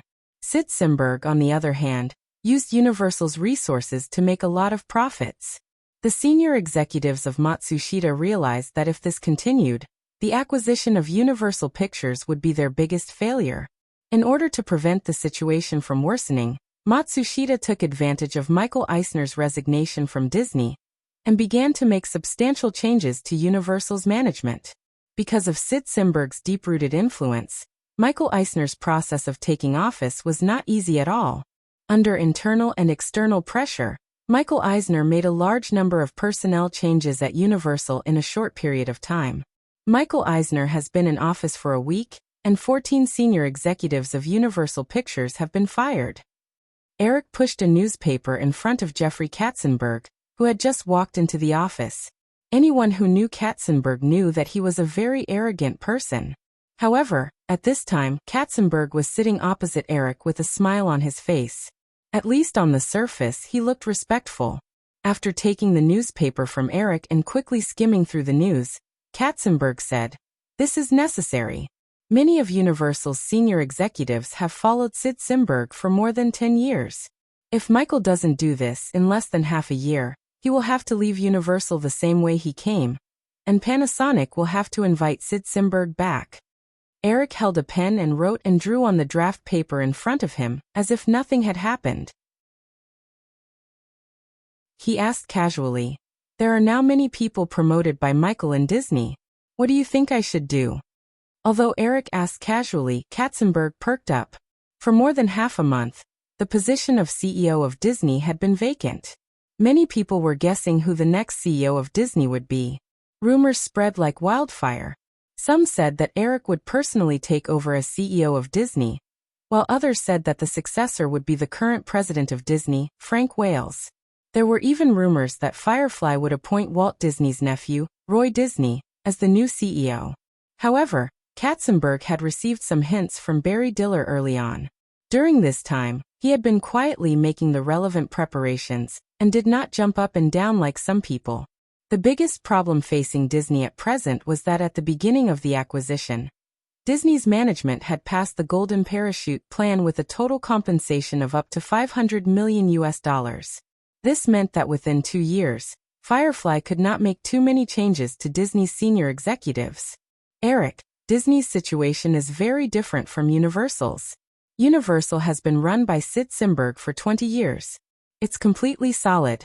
At the same time, Sid Simberg was once a major shareholder of Universal. If Panasonic touches Sid Simberg, it's tantamount to touching the interests of many people at Universal. But Disney is different. Michael did personally promote a lot of people, but Disney is not his world alone. In addition, all of Michael's attention is now focused on Universal. He won't spare too much time to make trouble for Disney. As long as we move forward according to Disney's established development track, there won't be any problems. I think even if some people can't help but want to make trouble, Firefly can still afford 1 or 2 people's severance compensation, right? Eric looked at Katzenberg, who was speaking with confidence, and asked with a smile, "You know?" Katzenberg was slightly taken aback. He nodded a little awkwardly and said, "Barry gave me some hints." In that case, a lot of things can be explained. Eric put down the pen in his hand, leaned back in his chair and smiled. "The reason why I'm talking to you now is that I've been a little hesitant. I don't know if handing Disney over to you will become a disaster." Katzenberg shook his head confidently and said, "I promise it won't. Jeffrey, you know this kind of promise has no effect. There is no problem with your personal work ability. Over the years, of the 11 films you have produced, 9 of them have turned a profit. This is absolutely a miracle in Hollywood. And Barry personally recommended you to me, but well, do you know what your problem is?" Katzenberg's lips moved, but Eric did not force him to say it. He continued, "I heard that you forced the studio employees to hold meetings at 7 o'clock on Sunday morning more than once. As a result, many people showed up in their pajamas to protest. Moreover, your relationship with Roy Disney of the Disney family is also very bad. If you were only in charge of the production department, this situation would not have much impact. But if you are the CEO of Disney, I can't imagine what kind of terrible consequences it will cause if all the employees don't like your style of doing things." "I can change, Eric, give me 3 months, Katzenberg said without hesitation. Eric raised his eyebrows and asked, 3 months? Katzenberg nodded again and said, "Only 3 months. If I can't change within 3 months, then I will leave." Eric looked at Katzenberg's expression and was almost relieved. For a person with extremely strong self-control, since he said such a thing, it might take less than 3 months for Katzenberg to change. Eric stretched out 3 fingers and said, "Okay, 3 months it is, but I still want to remind you that except for the 30 million yuan compensation from Michael, Firefly will not pay a penny for the Golden Parachute agreement. This is also a test for you. You need to get along with the old people left by Michael, and you must not affect Disney's operations. Otherwise you will fail." Katzenberg hesitated for a moment, but he quickly nodded. Eric smiled with satisfaction and said, "We will talk about your salary later. Now you can tell me your thoughts. Since Barry has already revealed the news to you, I think you must have made the relevant preparations, right?" Katzenberg said concisely, "I want Pixar." After the success of Toy Story, all the film companies in Hollywood basically saw the potential of 3D animated films. Since the release of Toy Story, Pixar had faced several headhunting frenzies. Even John Lasseter was contacted. Fortunately, Eric took appropriate measures and Pixar did not suffer any losses. Before Toy Story, animated films had always been monopolized by Disney. Since Disney was acquired by Firefly, it was normal for Katzenberg to propose this condition in order to maintain the original monopoly. Eric said, You don't have to. Starting from the next animated film, all of Pixar's works will be distributed by Disney.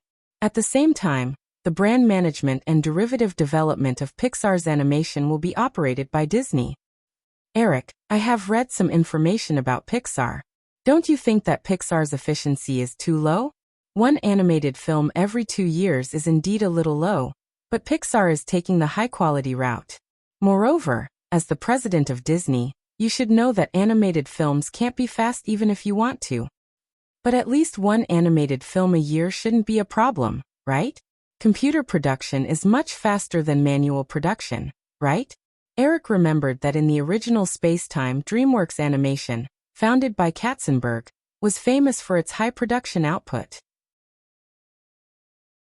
However, except for Shrek, DreamWorks Animation did not produce many high-quality films. This might be the result of focusing too much on quantity. Jeffrey, isn't Disney's animation studio also producing animation? The two studios combined can be said to produce one film a year on average. By the way, speaking of Disney's animation studio, I think you must have seen the potential of computer animation, so I hope to use 3 years to digitize all the original hand-drawn animation of Disney's animation studio. You mean to fully convert to 3D animation production, but now Disney has 600 hand-drawn animators. If there is a reform, these people. Eric shrugged. Jeffrey, if any industry can't follow the trend, it can only face elimination. I gave them 3 years, which is already very generous. They have enough time to receive training. If in the end, they still can't adapt, then I can only say that it's a pity. In the original Space-Time, the success of Toy Story directly announced the decline of Disney's hand-drawn animation. Other than The Lion King, Disney had never produced another 2D hand-drawn animation film that made it to the box office rankings. Okay, I will arrange it. Katzenberg nodded and promised. After this conversation, Eric quickly announced the appointment of Katzenberg. Although this appointment made many people dissatisfied, compared to the turmoil caused by Michael Eisner's departure to Global, Disney was generally calm. Many people were worried that Katzenberg would do things according to his original style after taking over as Disney's CEO. They were even prepared to resign in the face of high pressure. However, in less than a week, Disney's employees found that Katzenberg's management style had changed a lot. He was no longer so unscrupulous and did things his own way. He even said thank you. This was a shocking thing. This was because Katzenberg never said thank you to people at work. In his own words, it was not that he did not know how to be polite, but he did not want to waste time. After appointing a new CEO, Eric finally relaxed a little. He did not have to put too much energy into Disney. Although the acquisition had been completed, it would take at least half a year for the remaining affairs to be handed over and integrated. These things were still the responsibility of the Morgan Stanley team. For this professional acquisition team, Eric was not only relieved, but he even coveted it. Unfortunately, Firefly Investment could not afford such a team now. Not only can we not afford it, but we also don't need it, Chris said while eating dinner in the restaurant of the Pointy Corner Manor. After completing this acquisition, Chris would also return to New York. Eric specially sent Chris off at the Pointy Corner Manor. In addition to Chris' girlfriend Emily Brighton also appeared at the scene because she was in Los Angeles for business. I'm just saying. Although we can't afford it now, we will definitely need it sooner or later, Eric retorted. Chris smiled and said, maybe Eric. What are you going to do next? Our funds are less than $1.5 billion. It is not enough to pay off the debts left by Disney. Moreover, I don't recommend you to pay off the debts. In the process of business operation, an appropriate amount of debt is necessary. Compared to the current market value of Firefly, $2 billion is only equivalent to about 25% of the debt ratio. This is the lowest among the 7 major Hollywood film companies. Eric thought for a while and said, actually, I have also considered it. Since we can't pay off the debts, then we can invest. Sigh, it's just a pity that the Soviet Union collapsed last year, and we didn't take the opportunity to make a fortune. Don't even think about it. The Soviet Union is a piece of fat meat that we can't touch. This is a global plunder. In order to prevent the possible recovery of the Soviet Union, the European and American countries behind this event were collectively manipulated, Chris said. When he thought of the huge profits brought by the depreciation of the ruble, he couldn't help but gulp. He took a sip of the red wine in front of him and continued. In just half a year, the ruble depreciated by 110,000 times. The nearly 28 trillion US dollars of wealth that the Soviet Union accumulated over 80 years was plundered by just a few hundred million US dollars. Just thinking about it makes me excited. Sitting next to Eric, Jennifer Connolly, who had been quietly acting like a lady, couldn't help but ask, "Hey, what are you guys talking about? Why don't I understand?" Chris looked at the beautiful woman sitting opposite him. Although his girlfriend was next to him, he couldn't help but show off. We are talking about the largest collective robbery in human history.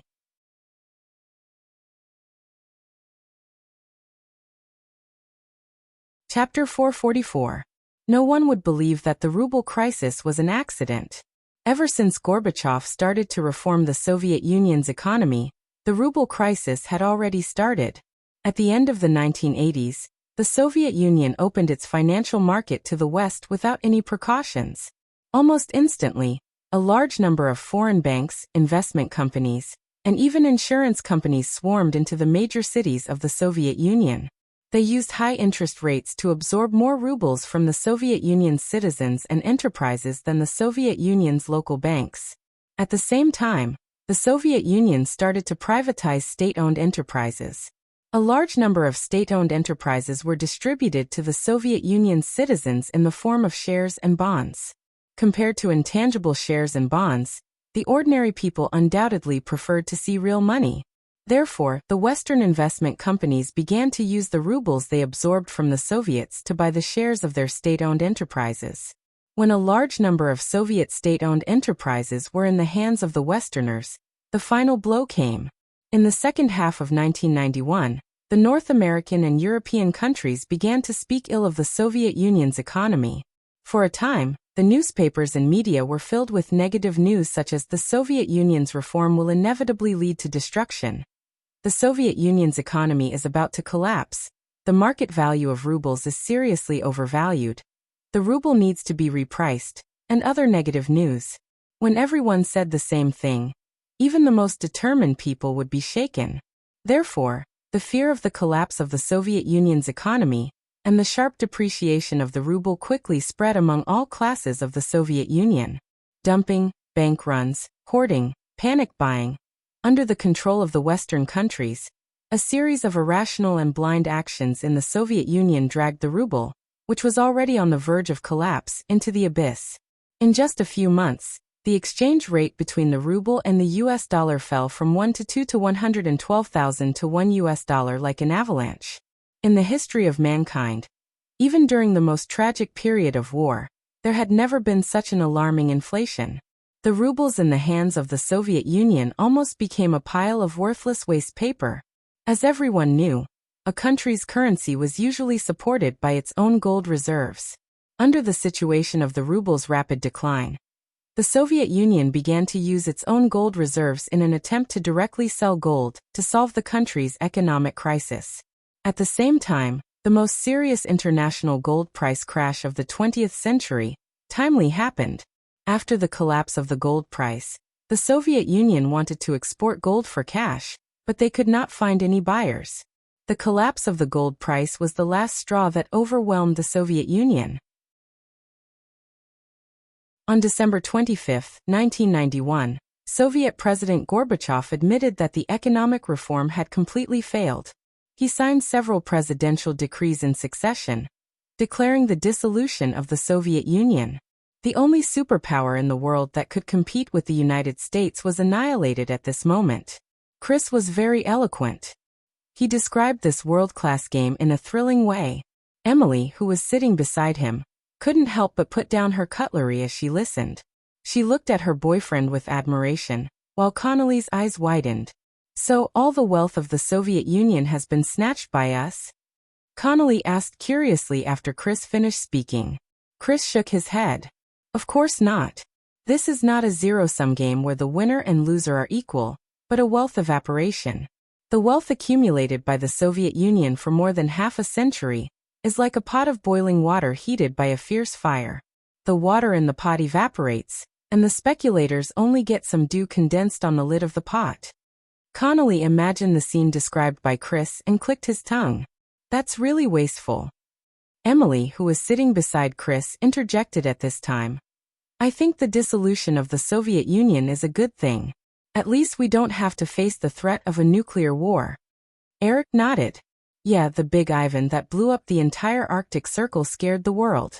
If a nuclear war broke out, the Soviet Union only needed to throw a few Big Ivan-level nuclear bombs to the east and west coasts, and everything would be over. Eric, what is Big Ivan? Connolly asked curiously. The four of them were all born around the 1970s. Except for Eric, the other three showed a puzzled look. Eric had only seen the relevant information when he was browsing the internet in his previous life. He said, in 1961, the Soviet Union threw a 58-megaton TNT nuclear bomb into the Arctic Circle. We weren't born at that time, so you may not know. Seeing that the three of them had no idea what a 58-megaton nuclear bomb was, Eric thought for a moment and said, let me make a comparison, and you will know how terrifying Big Ivan is.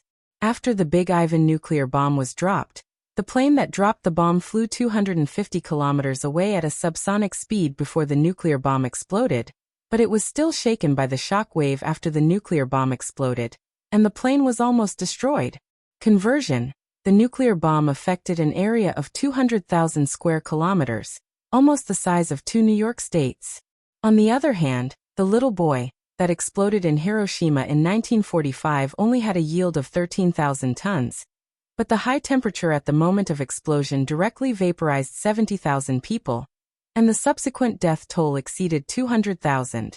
The power of Big Ivan was 5,000 times that of Little Boy.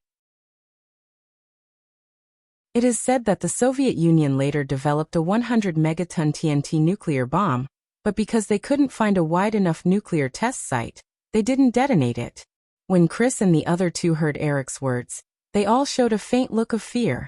Eric lowered his head and gently picked up a piece of sausage, put it in his mouth, and said softly, "So I even think that anyone who builds a nuclear bomb should be convicted of crimes against humanity." Emily smiled and said, "Eric, actually Einstein himself is very regretful that he indirectly invented the nuclear bomb." "But he is still guilty," Eric said. Chris also laughed. "Eric, you really sound like an extreme anti-war person." "I am. Compared to war, I am more inclined to settle disputes between those in power by dueling. Bare hands, cold weapons, or revolvers are fine, as long as there is no war." This time, the other three laughed, and Eric laughed as well. "Ha, this is a joke. This is for you." After lunch, the two women were cleaning up in the kitchen. Eric brought Chris to the study and handed an Apple PowerBook 140 to Chris. "This thing is not easy to use at all. It's better to write by hand," Chris said as she took it and fiddled with it. Eric said, "I'm not letting you use it for work. I just want you to study it. You know, at the beginning of the year, IBM and several other computer software and hardware companies together established SNSNet. This will be the focus of our development in the future. The traditional industries in the United States have been divided up by various forces. It is basically impossible for Firefly to get involved. The high-tech industry related to computers is still an undeveloped area. Think about it. In the 1980s, Bill Gates, Steve Jobs, and Larry Ellison all became billionaires. I am sure that the development of computer technology will not stop there. There will be more opportunities in the future." Chris finally clumsily opened the laptop in her hand. When she heard Eric's words, Chris did not refute. Eric had brought her too many surprises, which made her have a kind of blind confidence in Eric. "Then I will go back and take some time to study it. What's next? Do you have any plans?" Eric remembered that the internet developed rapidly after Bill Clinton came to power, because of the support of the U.S. policy. Eric said, "Not yet. It's still a bit early, at least until next year. However, you can take some time to pay attention to this year's presidential candidate, Bill Clinton. He proposed an information superhighway plan. This is why I just mentioned SNSNet. This network is likely to be the main carrier of the information superhighway. You can find some relevant information and give it to the management of Cisco, and let them study SNSNet. It will definitely be useful. In the original space-time, SNSNet was the predecessor of the Internet. Chris silently wrote down the keywords Bill Clinton and the information superhighway and said, "If there is nothing else, I will go back to New York. Also, you'd better find a few assistants for my father. After all, he is a bit old, and he is not like those energetic old men like Lei Sherdong and Rupert Murdoch." Eric laughed and said, "Of course, you don't have to worry about that.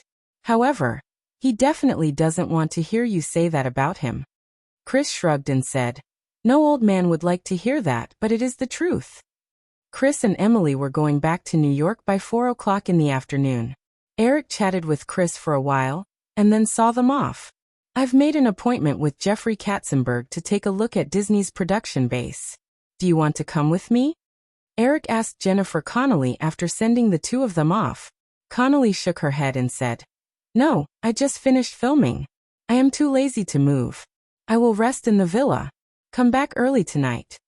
Although Fox's Anti-Condor 2 had failed last summer because of her relationship with Eric, as the female lead, Connelly, of course, would not be affected too much. She quickly took on another comedy, which was expected to be released during Easter this year. Of course, Eric did not ask about this movie. He was too busy with his own affairs, and of course he was too lazy to earn that little extra money.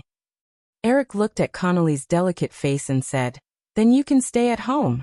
Drew, that little girl, recently bought 2 more cars, which are very suitable for women to drive. If you want to go shopping, you can go to the garage and drive one." "Okay." Connelly heard Eric casually mention Drew's appearance, and she felt a little jealous, but she did not show it. Of course, Eric also noticed this small detail, but he didn't care too much about it. He didn't have high expectations for his women, and he didn't even dream of living in harmony with them. As long as his women could live in harmony, it was a good thing. After Michael Eisner took over Disney, after more than 7 years of development, Disney had completely broken through the original model of making profits from animated films.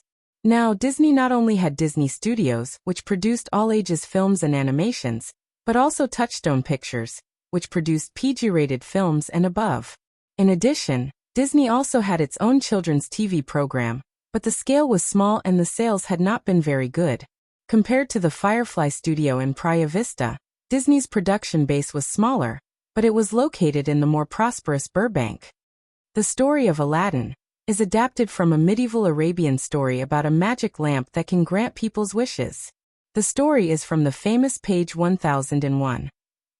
However, we have made corresponding modifications to the characters in the story, so it will be more suitable for the local American audience. In the office building of Disney's Animation Production Center, Katzenberg accompanied Eric to watch the production of Aladdin. Eric knew that this was one of the most famous Disney animations in the 1990s.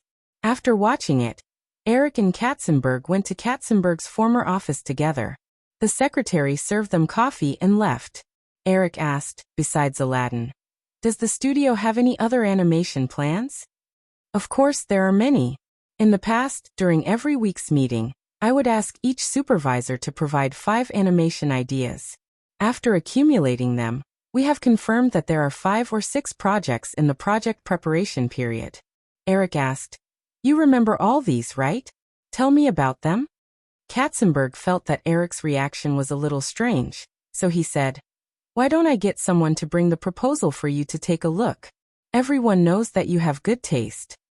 "That would be best." Soon, the secretary of the studio sent over a stack of project proposals. Eric patiently flipped through them one by one, and soon found what he wanted. It was an African prairie story that imitated The Revenge of the Prince. It was the prototype of The Lion King. In the original spacetime, The Lion King was not only the last glory of Disney's 2D hand-drawn animation, but it was also Disney's most successful 2D hand-drawn animation film. The box office revenue of the film alone was close to $1 billion worldwide. Calmly, he took out the script of The Lion King and handed it to Katzenberg. "Have you discussed this?" Katzenberg took a look and said, This story was proposed by Brenda Chapman. It imitates The Revenge of the Prince. At first, I thought it was a little old-fashioned, but after they came up with some character designs, I agreed because the character designs are very likable. However, it hasn't been launched yet. If you like it, it can be placed after Aladdin is completed. Eric didn't show too much eagerness. After all, it was meat in the pot, and it couldn't run away from eating it sooner or later. I think this story is good. Ask them to make a detailed proposal for me. If it's good, raise this project to the highest priority. Katzenberg nodded and called his secretary over to give a few instructions. Then he said to Eric, "Then, let's go to the TV production department to take a look. They have recently made a lot of changes to the classic Mickey Mouse Club and replaced a group of small actors."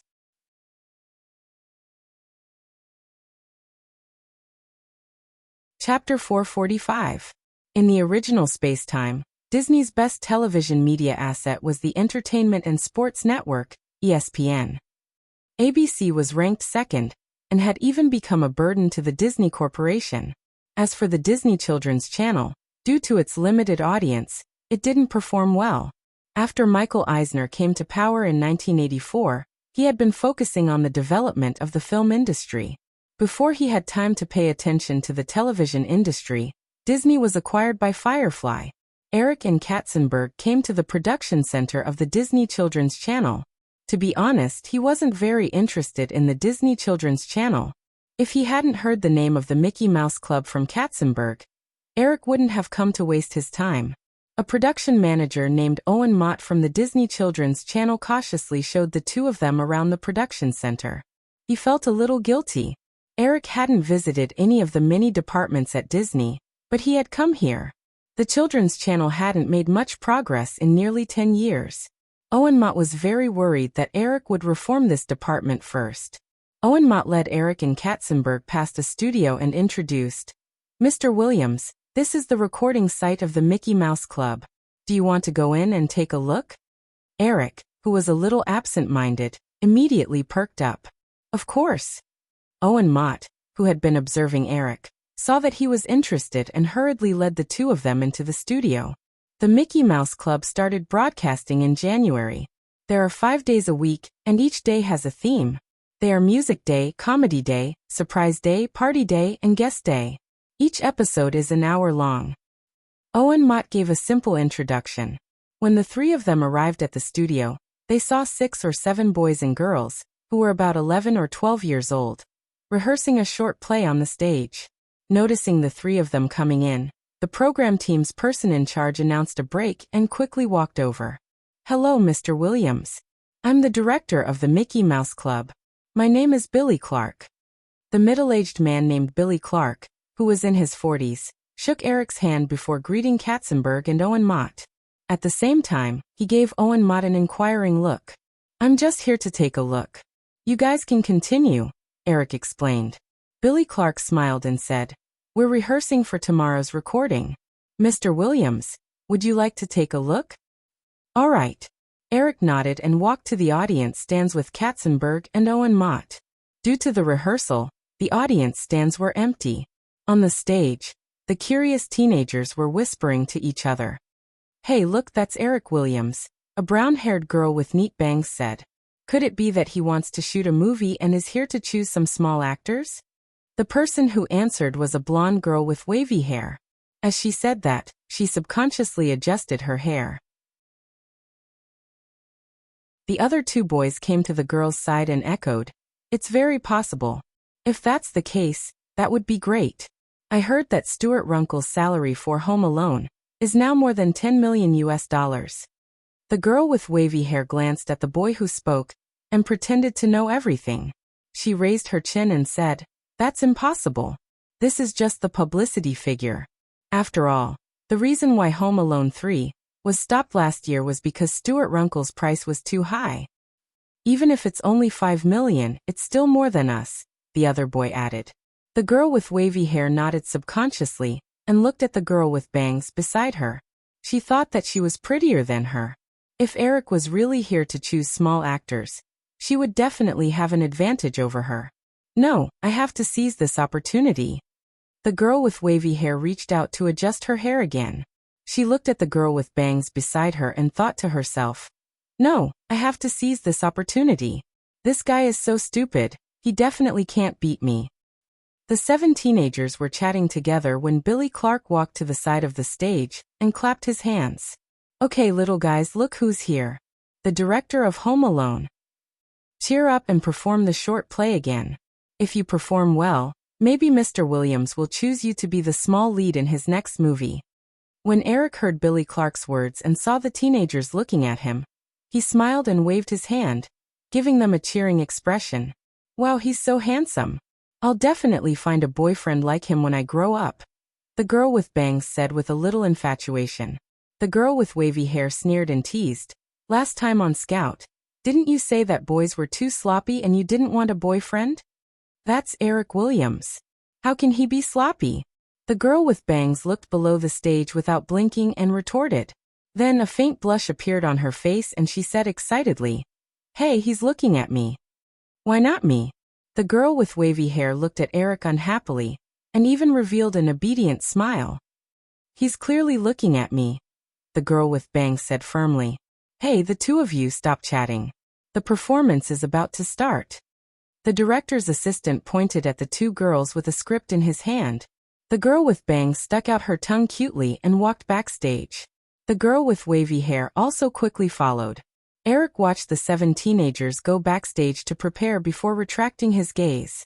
He had always had a slight case of face blindness. This symptom was even more obvious on Westerners. As for black people, other than Morgan Freeman and a few others who were easier to recognize, he couldn't tell the others apart from them. Among the 7 teenagers just now, there were 4 boys and 3 girls. Eric looked at them and didn't find any familiar feeling. He thought that maybe these Lolas and Shotas were too young, or maybe he had scared someone away again. He patted Billy Clark, who was walking back and sitting down beside him, and said, "Billy, can you give me a copy of these children's information?" "Of course." Billy Clark nodded and called his assistant over. Soon, a stack of information was in Eric's hands. While the stage was still preparing, Eric opened the stack of information. The familiar names of Justin Timberlake, Ryan Gosling, Britney Spears, and Christina Aguilera came into view one after another. Eric was a little surprised that the list in his hand didn't change much at first. But when he saw the little guy's resumes, he understood. These people basically started attending the relevant training when they were 7 or 8 years old. At that time, he hadn't transmigrated yet, so of course he couldn't change anything. But when the teenagers appeared on stage again, Eric recognized them. Sweetie now had shoulder-length bangs. She was the shortest and the cutest. The girl with curly hair was Christina Aguilera. Commander Gao had a student's haircut, and Justin was a little handsome. The other teenagers' names were unfamiliar. They must have returned to their normal lives after the club was disbanded in his previous life. According to Billy Clark's explanation, Eric learned that the skits that the teenagers were rehearsing were mostly adapted from classic cartoons, movies, or stage plays. They were mainly in the style of comedy. After they were recorded, they would be played on the comedy day of the Mickey Mouse Club. On stage, they were performing an adaptation of Disney's classic cartoon Forest Prince. Eric had never seen Forest Prince before, so he wasn't interested in such a childish stage play. The only thing he was interested in was the few young actors on stage. The curly-haired Christina was wearing a feather headdress. She was playing the role of the protagonist, Maokri's little friend in the forest village. Brittany, on the other hand, was wearing a pair of rabbit ears. It was obvious that she was playing the role of a rabbit. Christina was reciting her lines, trying her best to surpass the silly Brittany. But her eyes kept drifting to Eric. She knew that if Eric was really choosing young actors, her only opponent would be Brittany because the other girl was black. The deep-rooted racial discrimination in the United States didn't start when one was an adult. It was even more obvious in children who weren't scheming. Christina looked down on the boy and girl in the group and didn't see them as a threat. Perhaps because of this distraction, when Justin Timberlake, who was playing Maokri, recited his lines, Christina suddenly realized that she had forgotten her lines. She hesitated for a full 5 seconds before she remembered her lines. She stuttered a little and at the same time, She had the urge to cry. It's over. I definitely can't beat that idiot Brittany. If I had known, I wouldn't have fought for this role. Wouldn't it be better to play the role of a rabbit? Not only do I have fewer lines, but I also have to act cute. However, Christina's worry was obviously overdone because Eric didn't care too much about it. His eyes were more focused on Brittany. Perhaps it was because of the memories from his previous life. Eric couldn't help but imagine Brittany taking off her loose rabbit costume and leaving only her ears on her head. Ugh! Christina certainly didn't know what Eric was thinking. She was thinking about how to turn the tables. Soon, an opportunity presented itself. When Brittany skipped past her, Christina quickly looked around to make sure that no one was paying attention. Then she nonchalantly extended her toes. Brittany, who had just jumped up, lost her balance and fell on the stage with a plop. Oh Boo, why are you so careless? Christina suppressed the joy in her heart when she saw that Brittany had successfully fallen. She quickly went forward to help Brittany up and comforted her. With such a small accident, it was impossible for the performance to continue. Billy Clark shouted for a pause, then gave Eric an apologetic look in embarrassment. Let's see if that girl is all right first. Eric pointed at the stage with a playful look in his eyes and stood up first. Billy Clark and Katzenberg could only follow him to the stage. On the stage, Brittany, who was being supported by Christina to sit on a prop box, was still looking at the place where she had fallen. Although there were a few stage props there, she felt that she had been very careful just now. She didn't expect to still trip. Bubo, how are you? Are you all right? Billy Clark walked to Brittany and squatted down beside her. Brittany looked at Eric guiltily. She took her right hand out of her rabbit costume and raised her elbow. I'm fine. I just fell here. Billy Clark saw that there was only a faint patch of red on Brittany's elbow and knew that she was fine. He turned to Eric and asked, Mr. Williams, do you want to continue? Eric shook his head with a smile. No, I'll rest for a while. Also, little ones, you did well. Keep up the good work. When Christina heard Eric say that, she thought that he was just brushing her off. She must be very disappointed with their performance. Just as she was feeling a little down, she saw Eric looking at her with a smile. The girl didn't know that Eric had caught her little action because he was focused on Brittany. She thought that Eric was looking at her in a new light. This gave her a glimmer of hope. She mustered up her courage and said, Mr. Williams, can I have your autograph? Eric raised his eyebrows and said, Of course, but I don't have a pen. When the staff heard Eric say that, he tactfully handed him a pen. Eric took it, squatted down on the prop box, and signed the notebook that Christina handed him. The other young men also came over to ask for autographs. Brittany also wanted an autograph, but she was a little shy. She had just embarrassed herself in front of Eric. She didn't know if he would still be willing to give her an autograph. How about you? After Eric signed the last young man's autograph, he raised the pen in his hand at Brittany, who was sitting beside him in a daze. Can I, Mr. Williams? Brittany asked nervously. Of course. Eric nodded with a smile. Brittany revealed a cute smile and quickly ran backstage to get her notebook. Eric quickly wrote down a string of blessings on Brittany's notebook and signed his name. Christina looked at Eric's additional blessings with jealousy. She thought for a moment and came over to him. Mr. Williams, I heard that you live in a seaside villa in Malibu? Eric smiled and nodded with interest. Yes. Then can we be guests there? I heard that a lot of people want to see the seaside villa. After Christina said that, the other young men looked expectant. Brittany's eyes also lit up. Freedom City in Malibu's Point Manor had become a building that many people yearned for. Many tourists who came to Los Angeles would even rent a speedboat to see Freedom City from afar. Those who could afford it would even rent a helicopter, but no one dared to fly directly above the Point Manor.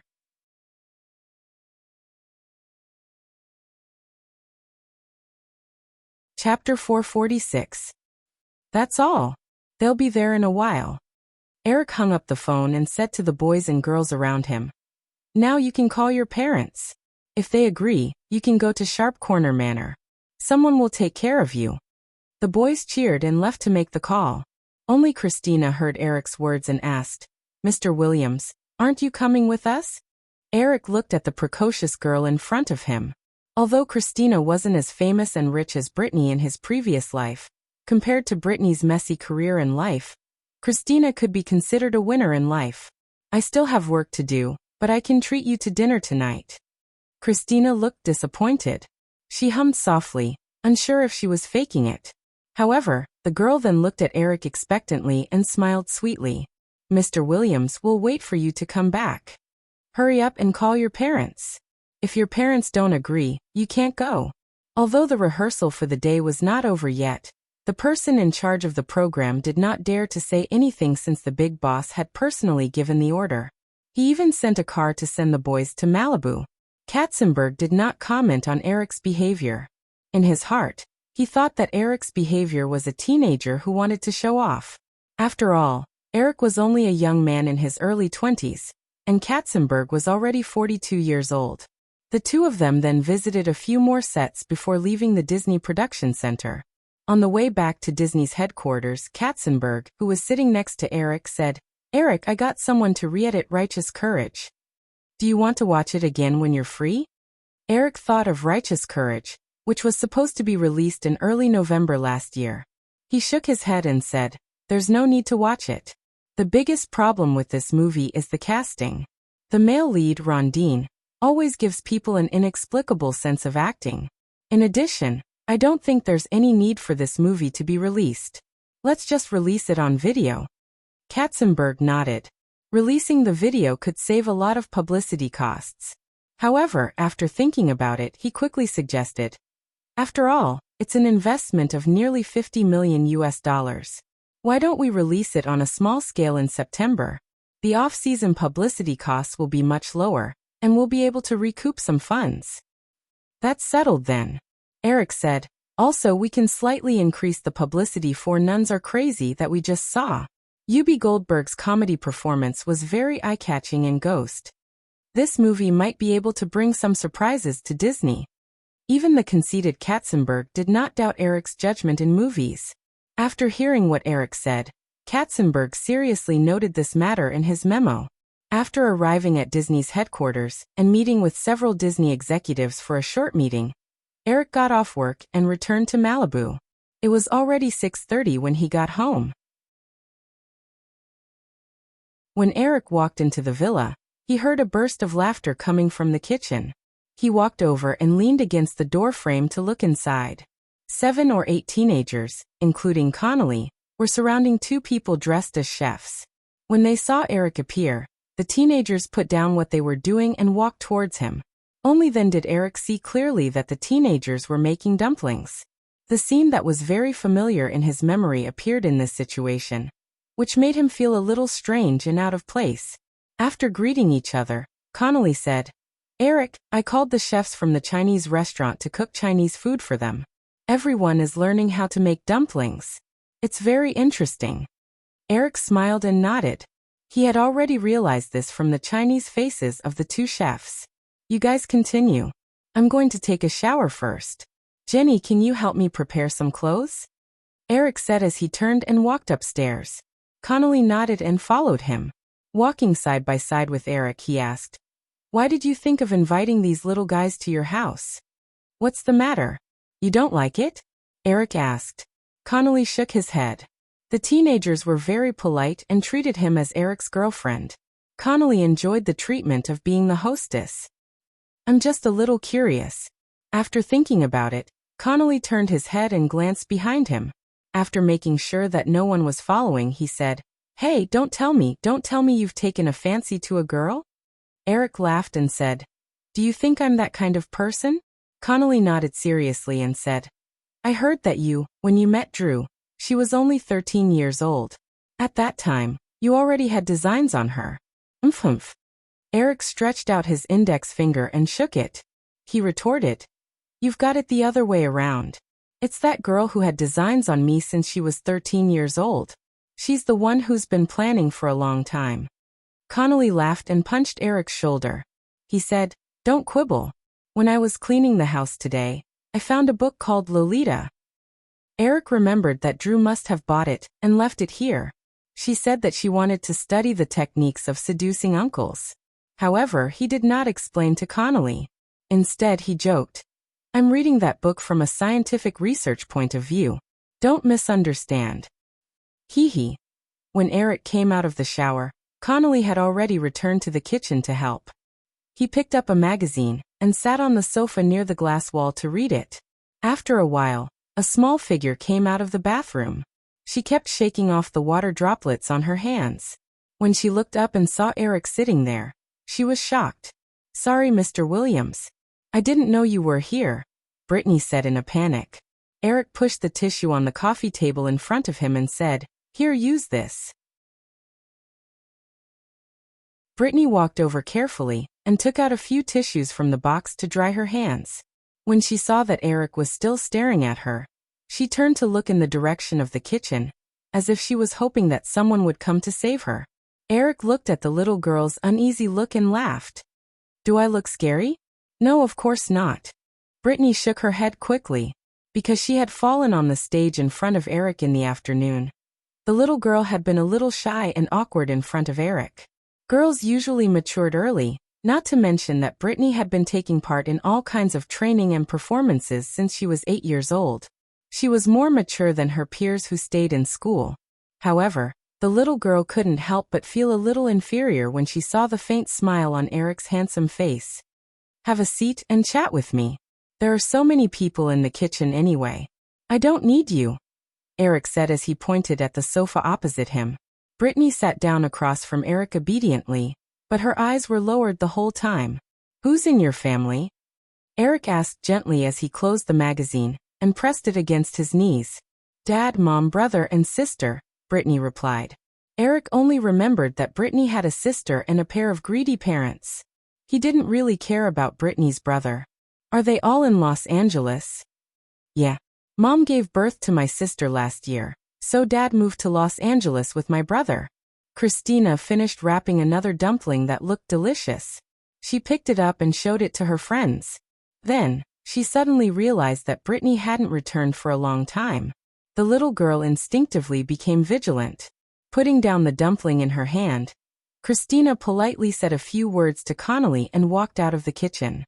She immediately saw Brittany, who was chuckling at Eric's teasing. "Oh no, Brittany, that stupid girl beat me to it." Christina's eyes were filled with jealousy as she thought about it. Eric saw Christina and waved at her. Christina quickly put away her thoughts, smiled sweetly and walked over briskly. "Chris, we were just talking about you," Brittany said innocently. At the same time, she moved to the side and let Christina sit down beside her. Christina asked a little warily, "About what?" "About us at the Mickey Mouse Club, of course," Brittany replied. Eric looked at the two girls opposite him and said, "Brittany was just talking about your singing. I heard that both of you sing very well. Sing for me when you're free." "Sure," Christina quickly said. "I can do it now." Eric shook his head. "Forget it for today. Dinner is coming soon." Christina had wanted to show off, but hearing Eric say that, she nodded in disappointment. After chatting for a while, Connolly poked his head out of the kitchen and called them to dinner. Brittany's appetite had long been aroused by the unique aroma of Chinese food. She stood up and skipped to the dining room. Eric put the magazine away and was about to stand up. Christina bit her lip and finally mustered her courage. "Mr. Williams, Brittany's singing is actually not as good as mine. The teachers in the club all say so." Eric found it even more interesting. He asked with a smile, "Why are you saying that?" I just wanted to say that Brittany is just a little prettier than me. She can't compare to me in other aspects. I can definitely perform better than her." "Oh, I got it." Eric nodded non-committally.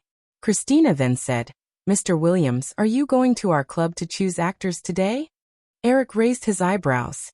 He finally understood why the little girl was acting so strangely. He smiled and shook his head. "No, I'm just going to check on the work at Disney Studios today. It has nothing to do with choosing actors." Christina did not look discouraged at all. Instead, she walked over and squatted beside Eric. She asked expectantly, "Mr. Williams, do you think I can be an actress?" "Aren't you an actress now?" I mean a movie actor. Like Stuart Runkle? Eric recalled the information he had read about Christina today. Christina grew up in a broken family like many American children. When she was 6 years old, her mother finally couldn't stand her father's domestic violence and chose to divorce him. After that, she lived a homeless life. Because she was good at singing, she started to perform on stage at the age of 8 to earn money. Children who grew up in such an environment matured early and were full of desire for a better life.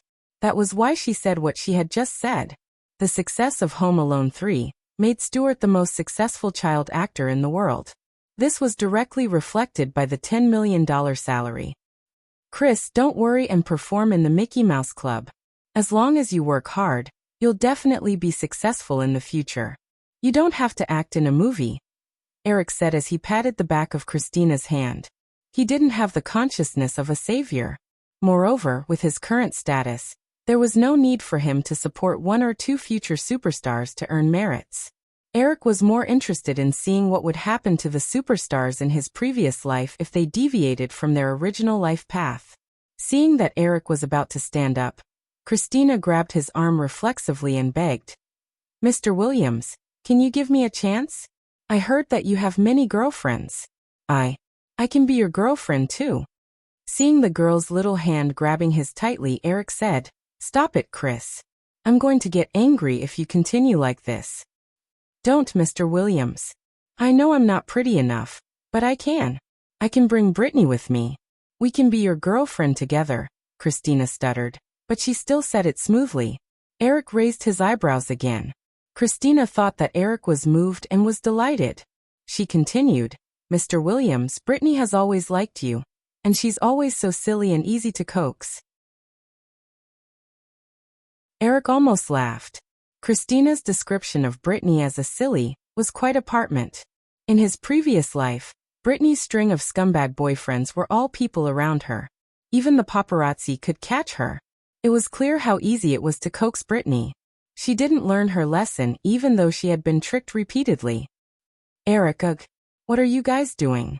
Connolly, who had waited for a while and didn't see Eric, walked out of the restaurant and saw Christina hugging Eric's arm. Seeing Connolly appear, Christina let go of her hand in a panic. Eric shrugged at Connolly and walked straight to the dining room. Christina lowered her head and followed behind him timidly, not daring to look at Connolly's expression at all. Connolly glanced at the two of them suspiciously, but didn't say anything in the end. Dinner was very sumptuous. As soon as Eric walked into the restaurant, Brittany brought a small plate of dumplings to Eric, as if she was presenting a treasure. "Mr. Williams, I made these. Would you like to try them?" Eric knew that the chefs had prepared the dumplings for the kids beforehand, so he wasn't worried that he would eat strange dumplings. He smiled and nodded. He took a bowl and took 2 dumplings from Brittany. "This is enough. Thank you." With Brittany taking the lead, the other kids also brought their own dumplings to the table. Christina was the only one who wanted to cry. She had been pestering Eric just now, and she didn't know who had stolen the fruits of her labor.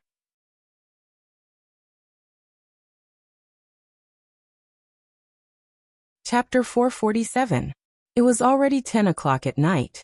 In an ordinary apartment in Burbank, Brittany was sitting on the sofa and talking about her experience in the afternoon. "Miss Connolly even let us take a helicopter. The seashell villa was so beautiful from the air. Also, from the glass wall of the villa, we could see the entire ocean. In the evening, the entire ocean was sparkling. It was even more spectacular than a landscape painting. Sigh, if only I could afford a manor like this when I grow up." "Don't be delusional. I heard that the manor cost more than $50 million to build a few years ago. Because of its fame, even if Eric Williams offered $100 million, someone would definitely buy it. You won't be able to earn that much money in your lifetime," Brittany's brother, Brian Spears, who was already in high school, said. $100 million? Forget it." Brittany stuck out her tongue. She was currently signed to the Disney Children's Channel, and her monthly salary was only $8,000. $100 million was an astronomical figure for her. Jamie Spears, who was sitting on the sofa pretending to watch TV, had actually been listening to his daughter's recount of today's experience. He was still thinking about the Rolls-Royce limousine that he had just sent Brittany back, fantasizing about the day he could own one. When he heard his son mention $100 million, he couldn't help but click his tongue. Lynn Spears, who was breastfeeding his 1-year-old daughter, smiled and said, "Who says it's impossible?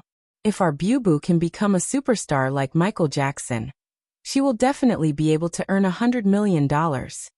Michael Jackson was currently the idol of the younger generation in America, and the 16-year-old Brian Spears was no exception. When he heard his mother say that, he retorted, "Michael is a genius. How can Boo compare to him?" After Brian said that, he saw his sister glaring at him and immediately said, "But of course, if Boo wants to live in the Pointy Corner Manor, it's actually very easy. She just needs to become Eric Williams's girlfriend." "Brian, don't talk nonsense. How old is your sister?" Lynn Spears glared at his son and said. Brian Spears laughed and said, "I heard that Eric Williams likes Loretta a lot.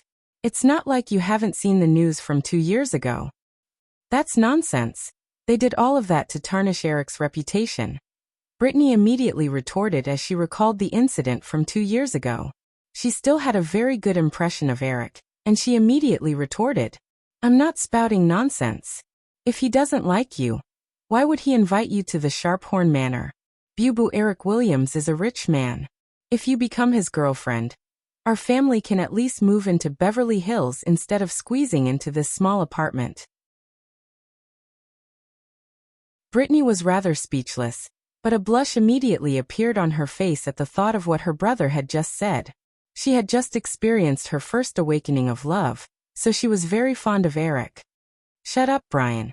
If you continue to spout nonsense, you won't be allowed to watch TV anymore. Go back to your room and do your homework." Lynn Spears was not used to his son's tone of selling his sister for glory, so he raised his voice and reprimanded him. The Spears family was just an ordinary family that had just moved from a small place to Los Angeles.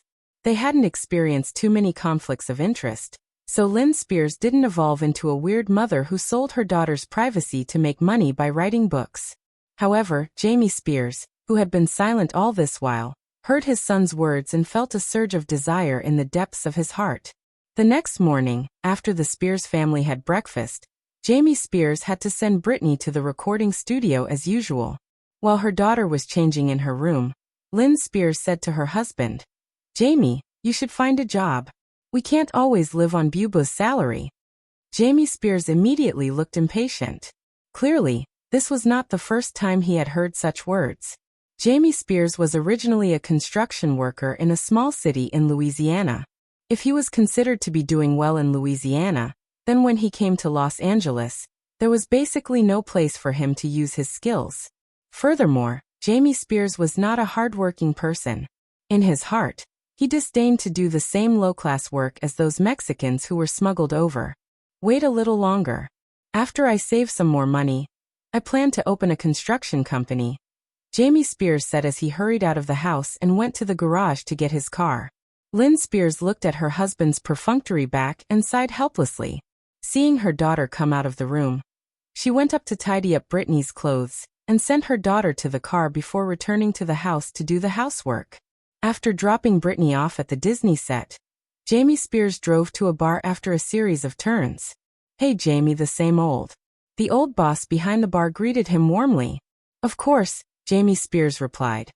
He sat down at the bar and greeted the few regulars around him. The boss quickly handed over a glass of beer and a plate of peanuts. The hanging TV in the bar was broadcasting the news. As one of the most talked about news recently, the topic of Firefly's acquisition of Disney still appeared frequently on the small screen. Listening to the introduction of Firefly's acquisition of Disney on the TV, a middle-aged fat man on the left of Jamie Spears shook his head and sighed. $5 billion. It's really hard to imagine that a kid in his early 20s can have $5 billion. How much money is that? Another person immediately laughed and joked. "You're just a lazy guy who cheats unemployment compensation." Of course, you can't imagine how much money $5 billion is. Let me tell you, even if you spend $500,000 a day, it's enough for you to spend for 30 years. The crowd immediately burst into laughter. Although the people who didn't work in the morning, and went to the bar were not decent people.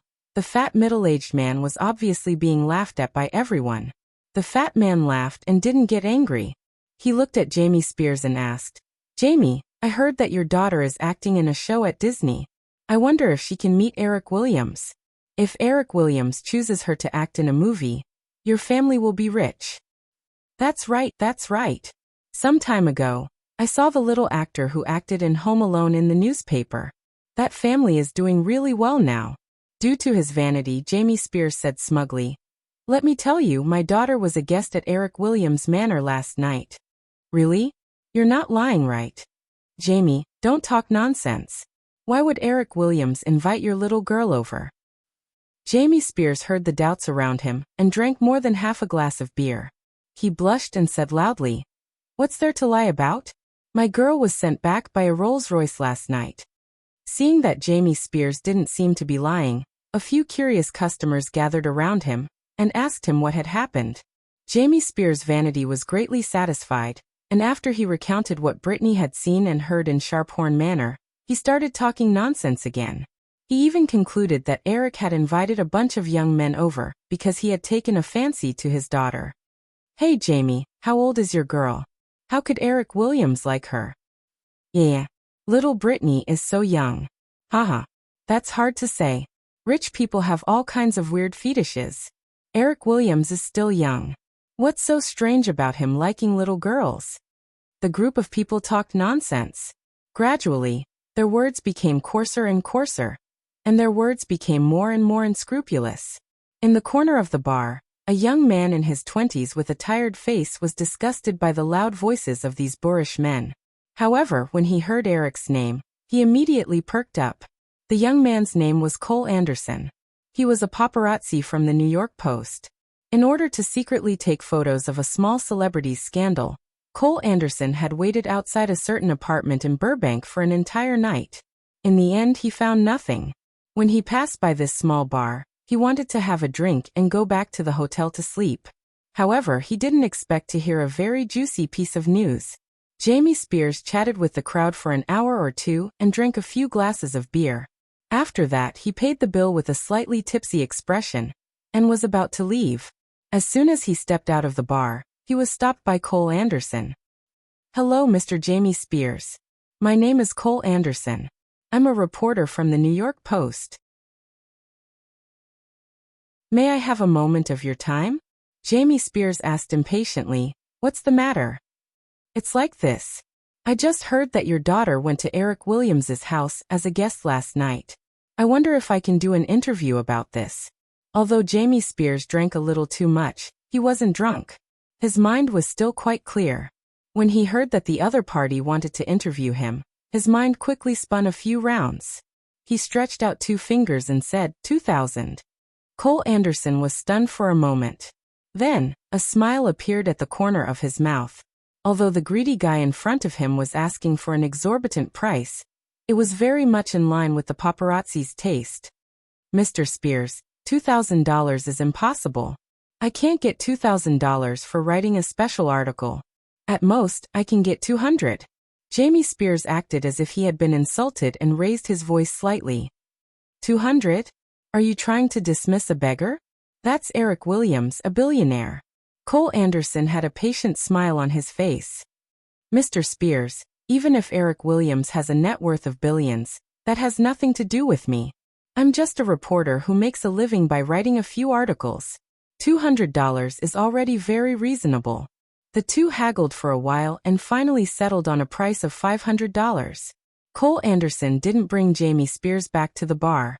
Instead, he found an outdoor cafe. Under Jamie Spears' insistence, Cole Anderson paid him $500 first. Then he took out a tape recorder and began the interview. Jamie Spears was immersed in the joy of picking up $500 for free. Even if he was sober, Guching wouldn't have been able to discover the tricky traps in Cole Anderson's questions. After spending half an hour to complete this interview, both of them left in satisfaction. Back at his place, Cole Anderson, who hadn't slept the entire night, was full of excitement. He spent the entire morning and quickly created a scandal. He misinterpreted Eric's intention of inviting the youths from the Mickey Mouse Club to the Pointy Corner Manor. Although he didn't say it explicitly, every word and sentence led the readers to lead Eric in the direction of a lolicon. The New York Post had always relied on sensationalism, gossip, and digging up the scandals and privacy of celebrities. The paparazzi under the New York Post were also very skilled at splashing dirty water on celebrities, while avoiding legal risks. The celebrities who were smeared often couldn't say anything. This was because even if they sued the other party, it was uncertain whether they could win, but the matter would definitely be smeared more and more. This article was quickly sent back to the headquarters of the New York Post. After passing through layers of review, it landed on the desk of the New York Post's chief editor, Mars Allen. Mars Allen could tell at a glance that if this article were to be published, it would definitely bring a lot of trouble to Eric. However, compared to the paparazzi at the bottom who were only responsible for collecting news, Mars Allen had more considerations. The United States seemed to be a place where freedom of speech was excessive. Even the president could be used to ridicule, but in fact any newspaper knew that those subjects should not be touched. Those were minefields that needed to be avoided. Take the article in front of him as an example. If it were a few years ago, it would have been published. However, Eric was now not only the owner of the Firefly Group, but also had a very close cooperation with the New York Post's owner, the News Corporation. What's more, Mars Allen also knew something about the relationship between Eric and Elizabeth. Based on his understanding of Eric's character, Mars Allen felt that it was unlikely for the man and woman to be together. However, no one knew what would happen in the future. If the article were to be published rashly and annoy Eric, and Murdoch would be involved, he would probably lose his job as the chief editor. However, Eric was a national figure. If the New York Post didn't mention anything about Eric's scandals in the future, it would definitely lose a lot of attention. Besides, after Firefly acquired Disney and was promoted to one of the Big Seven, it had formed a competitive relationship with Fox. Perhaps Murdoch himself would consider suppressing Eric Williams. After thinking about it for a long time, Mars Allen finally decided to send the article to Murdoch himself to test his attitude.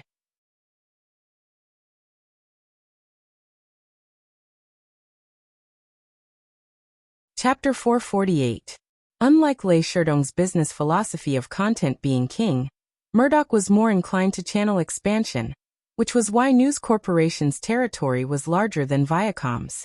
Because of the rise of the Fox network and the 20th Century Fox Film Company, Murdoch's business focus was also gradually focused on North America.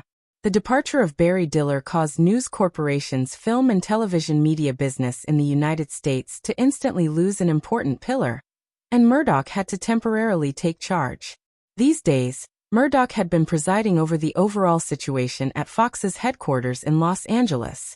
The success of Friends, The X-Files, and Who Will Be a Millionaire made the development of Fox much smoother than in the original space-time. Inspired by Warner's CNN and the advantages of News Corporation's own resources, Murdoch had recently begun to prepare for Fox News Station. Another busy day was about to end. When it was close to getting off work, Murdoch's assistant suddenly knocked on the door and walked into the office. He handed a document to him. "Mr. Murdoch, this is a news manuscript that the editor-in-chief of the New York Post, Mars Allen, has just faxed over. Perhaps you need to take a look at it yourself." Murdoch believed that his assistant would not send over an insignificant news manuscript. Since this article was handed to him, it must be special. "Leave it here, I'll read it later."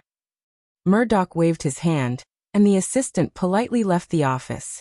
Murdoch quickly reviewed the last few documents at hand, then picked up the news manuscript sent by his assistant. He glanced at the title of the article and frowned slightly. As a media tycoon who relied on news, Murdoch only read the first few paragraphs and was certain that this was completely groundless gossip. Perhaps it would bring some topics for the readers to talk about, but it would definitely cause the parties involved to be dissatisfied. Murdoch quickly finished reading and couldn't help but pick up a document that he had just read. This was part of the financial statement of Fox's media content expenditure this year. Murdoch's eyes quickly fell on the column about Terminator 2. After a Hollywood movie finished screening in theaters, The second round would be the release of videotapes, followed by the third round, which would be broadcast on major North American television stations, cable television stations, and local television stations. After Terminator 2 was shown in theaters and distributed on videotape, it began to bid for the TV station's licensing rights. Under normal circumstances, in order to maximize profits, movies were often broadcast on paid cable channels first, followed by free wireless channels. But because of the shareholding relationship between Firefly and Fox, Firefly made an exception and sold the first-round broadcasting rights to Fox, but the price was still not cheap. Fox had to pay up to $16 million for the first 4 broadcasts, on average $4 million per broadcast. The cooperation between Fox and Firefly had always been pleasant, but if the article was published by the New York Post, not only would it be seen as a provocation by Eric, but other media forces would certainly think that there was a rift in the cooperation between the two media companies and Firefly's cooperation, and Fox. Others, of course, would be. Although Murdoch was aware of his weak position in the cooperation with Firefly, which made him feel very uncomfortable, he would not take any drastic action because of this. He called his assistant again and said, "Tell Mars Allen, if there are any more news reports about Eric Williams, just suppress them." "I understand, Mr. Murdoch." The assistant nodded and walked out. Murdoch looked at the time, stuffed the manuscript into his briefcase, and then went home. T.G.'s Flowers at the End of the Rope last year was nominated for 5 Oscars. Elizabeth and Drew had originally organized a public relations party together, but received a call from her father in the evening, and had to rush back to the Murdoch family's house in Los Angeles for dinner. After dinner, Murdoch looked at his absent-minded daughter, who came to the study with him, and couldn't help but scold her. "You're already so old. Can't you be more mature?" Elizabeth sat down in an office chair, crossed her legs, and said with a smile, "You should say this to my 2 baby brothers. TSK, I heard that James has recently been obsessed with rock and roll. What kind of people are in the rock and roll circle? I hope he won't bring back a daughter-in-law with holes all over her body and a pale face. Oh, this daughter-in-law might not necessarily be a woman." Speaking of his 2 sons, Murdoch had a headache. Looking at his daughter's teasing look, he immediately became angry. "What about you? You're already 24. It's time to think about marriage."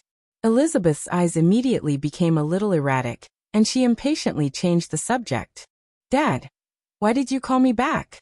If there's nothing else, I'm leaving. I still have a lot of things to do." Murdoch didn't know what to do with his stubborn daughter. He knew that if he said anything more, this girl would really run away, so he had no choice but to talk about the main topic. "It's like this. Recently, I've felt that Fox's content production is a little weak. What do you think of Fox's acquisition of TG Film Company?" Facing his daughter, Murdoch didn't hide the reason and said very straightforwardly. Elizabeth shrugged and said, "Dad, you know that we can't make the decision for this kind of thing. We still need that guy's approval. Besides, even if we buy it, it's useless. TG has already signed a distribution contract with Firefly. In addition, don't think about Firefly. Even if Firefly has any remaining high-quality projects, they will definitely be handed over to Disney. In the end, Fox still has to do it themselves."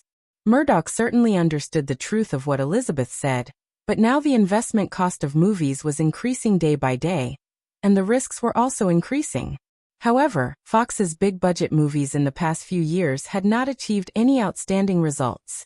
Last year's box office failure of the summer movie Throat Island, and the box office failure of Spielberg's Captain Hawk at the end of the year made many movie companies realize that big-budget movies were not so easy to play. When all the movie companies began to treat big-budget movies cautiously, Firefly announced 4 movie production plans with a total investment of more than $300 million.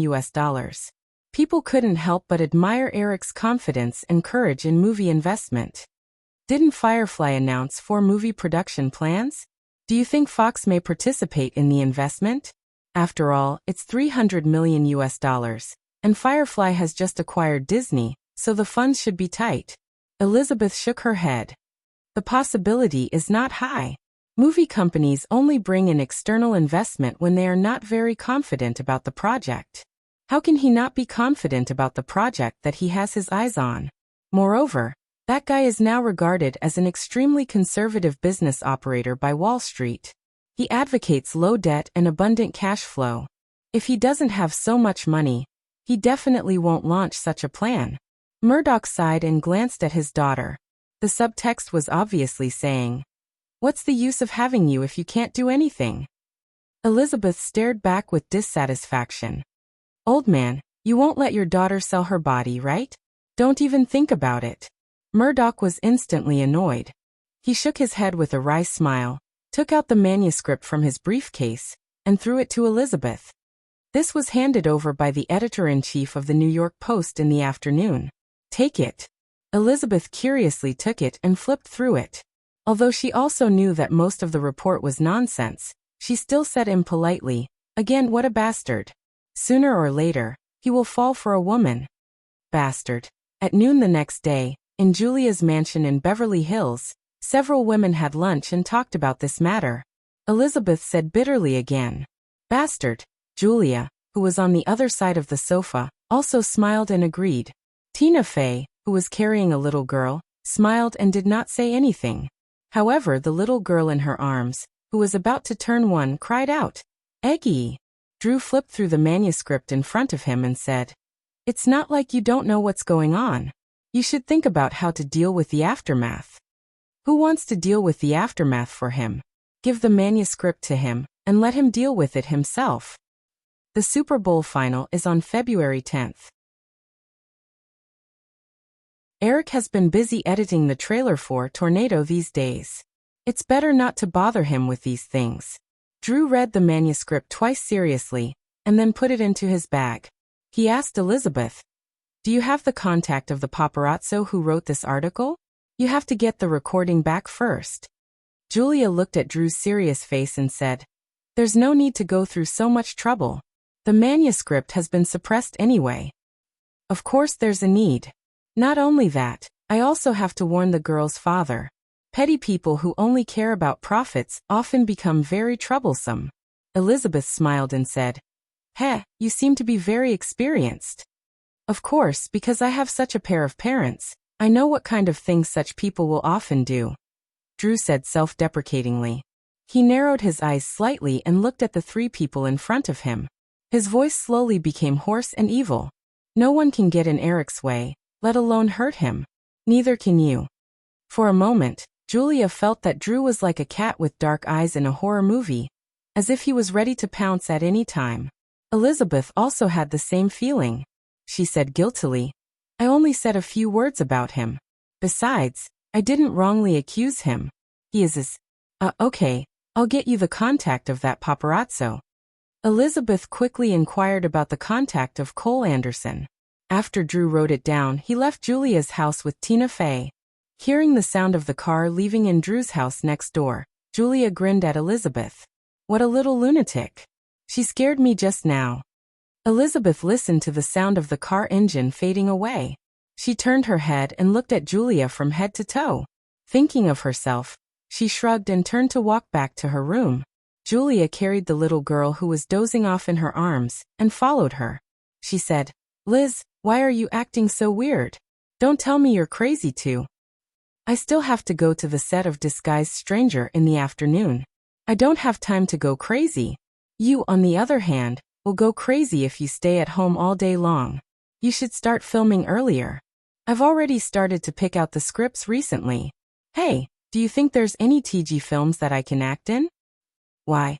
Do you also want to act as a crazy woman like Nicole Kidman? Your tone is really sour. You're still complaining that Eric didn't give Tough Cop to TG. Drew clearly said that he had other plans." "How would I dare to complain about him? I'm scared that Drew will kill me." After using a check to exchange for the recording of the interview, Drew brought Tina Fey and hurried to Disney's production center. Because of the relationship between Drew and Eric, the director of Mickey Mouse Club, Billy Clark, quickly came out to greet them personally after he heard the notice from the guards at the studio. "Hello, Miss Barrymore." Billy Clark felt a little strange. Eric had just come to the Mickey Mouse Club the day before yesterday. He didn't expect to see another person just one day later. Drew politely shook hands with Billy Clark. The two of them went to Billy Clark's office together. Drew then took out the script and the recording. Billy Clark read through the script and listened to the recording. His expression became a little uneasy. He knew that if these things were reported, it would definitely bring trouble to Eric. After all, the famous director Woody Allen had just been involved in the scandal of his adopted daughter. If the media caught on to similar news, they would definitely hype it up. If this really happened, the production team would definitely be in trouble. Miss Barrymore, what do you think? Mr. Clark, this has nothing to do with you. You don't have to be nervous. Drew comforted him with a smile and said, "Call that girl's father to come over. I'll talk to him personally. Also, can you give me a copy of the information of the actors who were guests at Eric's house that day?" Of course. I'll do it right away," Billy Clark said and hurriedly left the office. Drew quickly obtained the detailed information of the 7 youths and quickly flipped through it. Soon he eliminated 5 of them, leaving only Christina Aguilera and Britney Spears' information on the 2 girls. After carefully looking at the photos of the 2 girls, the girl pouted and asked Tina Fey beside her, "Tina, what do you think of them?" Tina Fey looked at the photos and said, "They're very cute. Of course, the actors chosen by Disney's Children's Channel are very likable. Drew, I don't think Mr. Williams is that kind of person.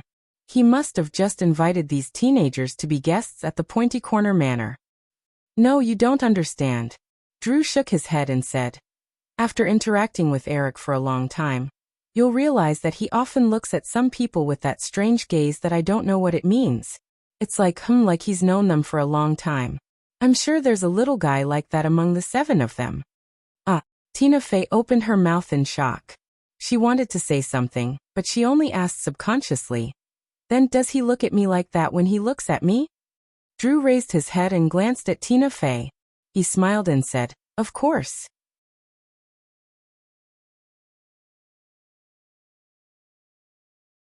Chapter 449. After Jamie Spears sobered up yesterday, he felt that some of the things he said in the interview with the paparazzi were inappropriate.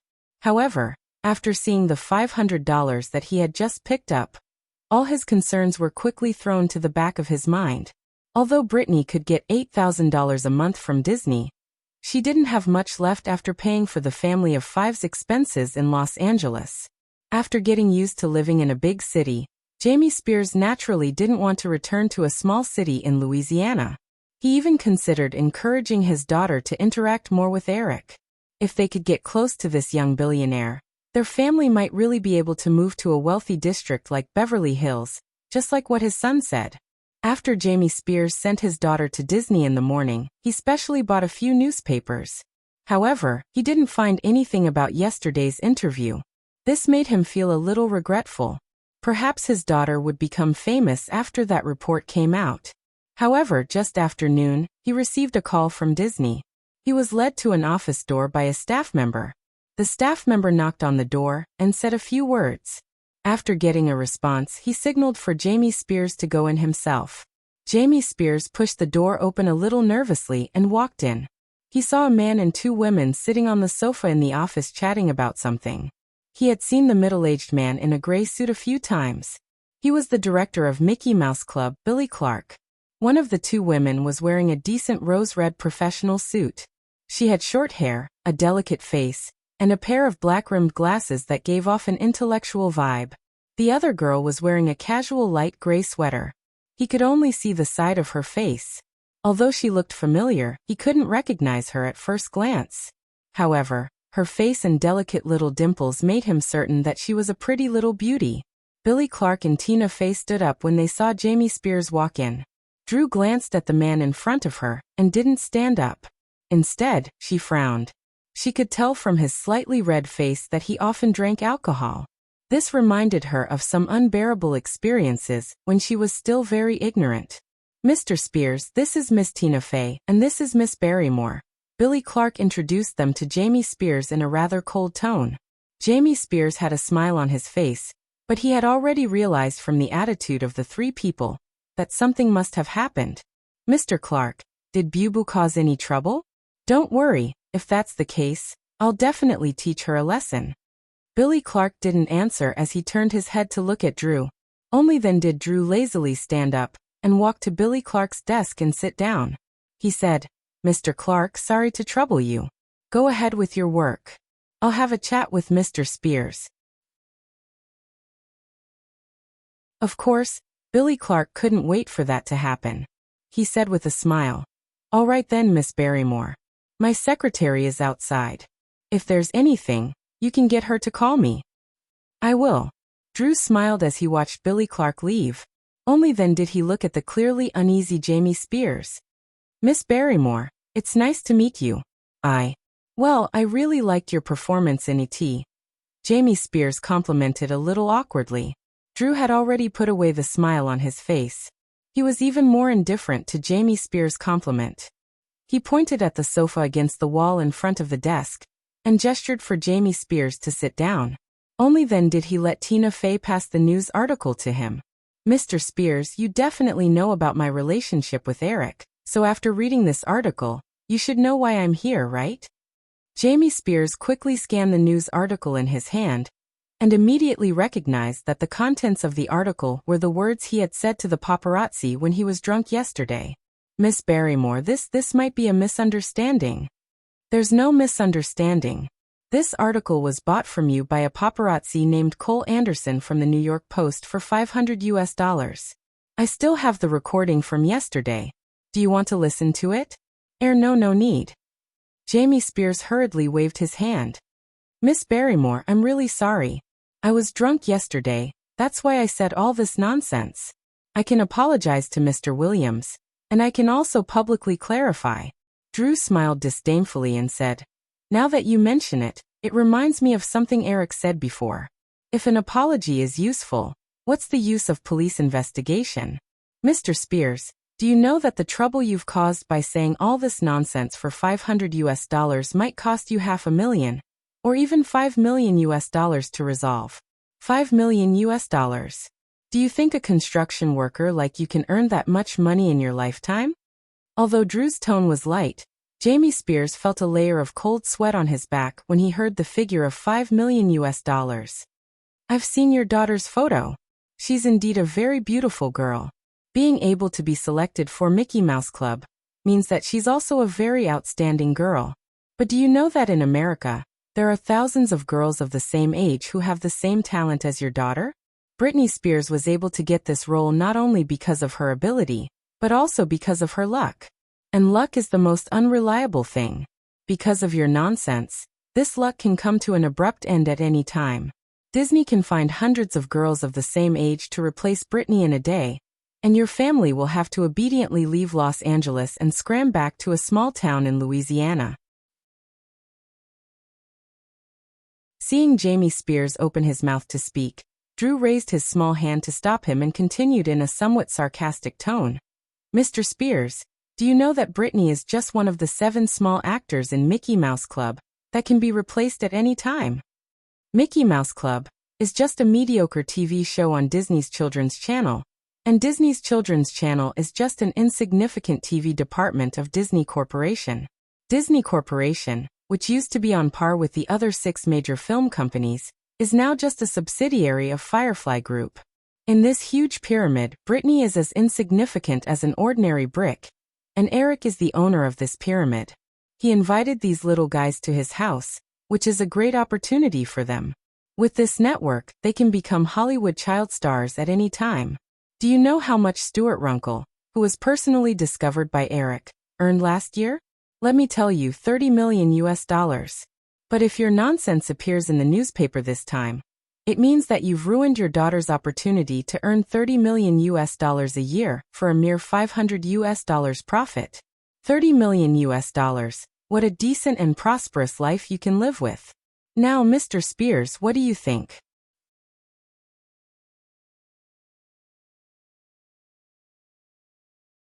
Chapter 450. Drew's warning to Jamie Spears was very skillful.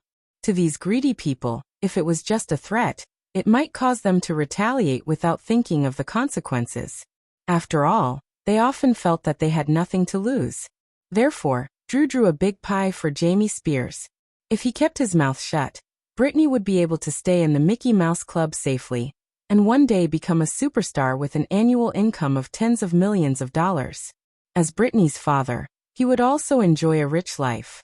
However, if Jamie Spears was greedy for small profits and spouted nonsense, then their family would have to return to a small town in Louisiana to live a hard life and never be able to make a name for themselves. Tina Fey, who had been watching by the side, found it a little funny as she watched Jamie Spears humbly swearing and bowing as he walked out of the office. However, when she recalled Drew's words earlier, she could not help but wonder which level she was at in the pyramid, that was Firefly.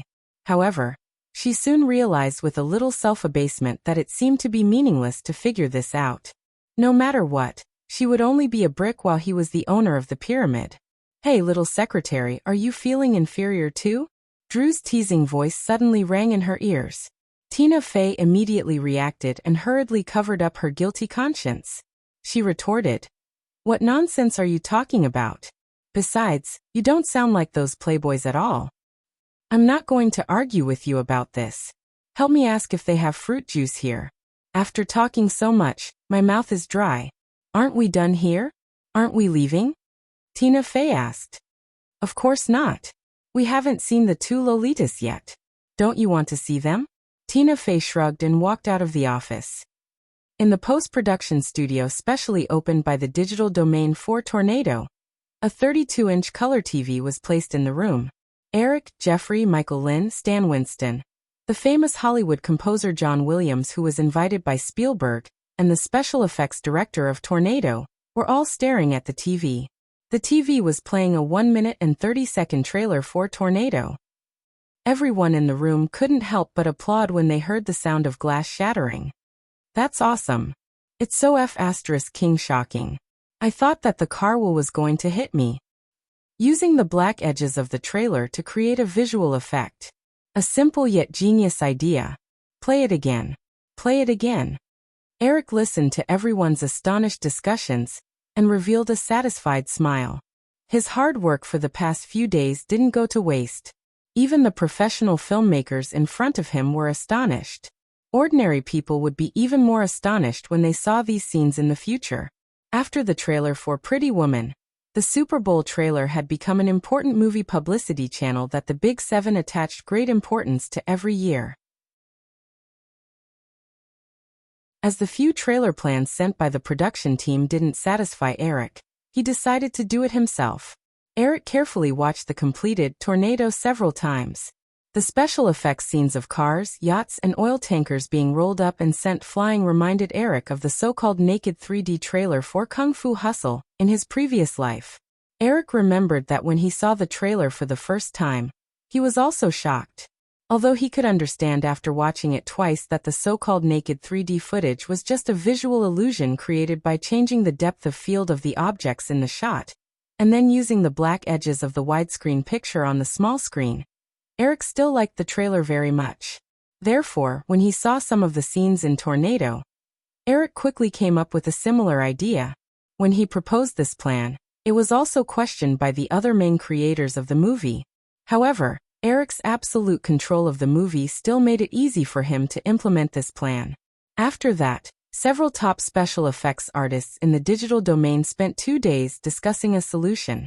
Then they gathered the team and worked overtime for a week before finally settling the relevant special effects scenes. In order to test the effect, Eric did not play the trailer in the luxurious screening hall of digital domain. Instead, he asked someone to find an ordinary TV set. Judging from the reaction of the people present and the effect he had just seen, even on a small TV set, the expected effect was not affected at all. This trailer was definitely very successful and would definitely cause a lot of sensation.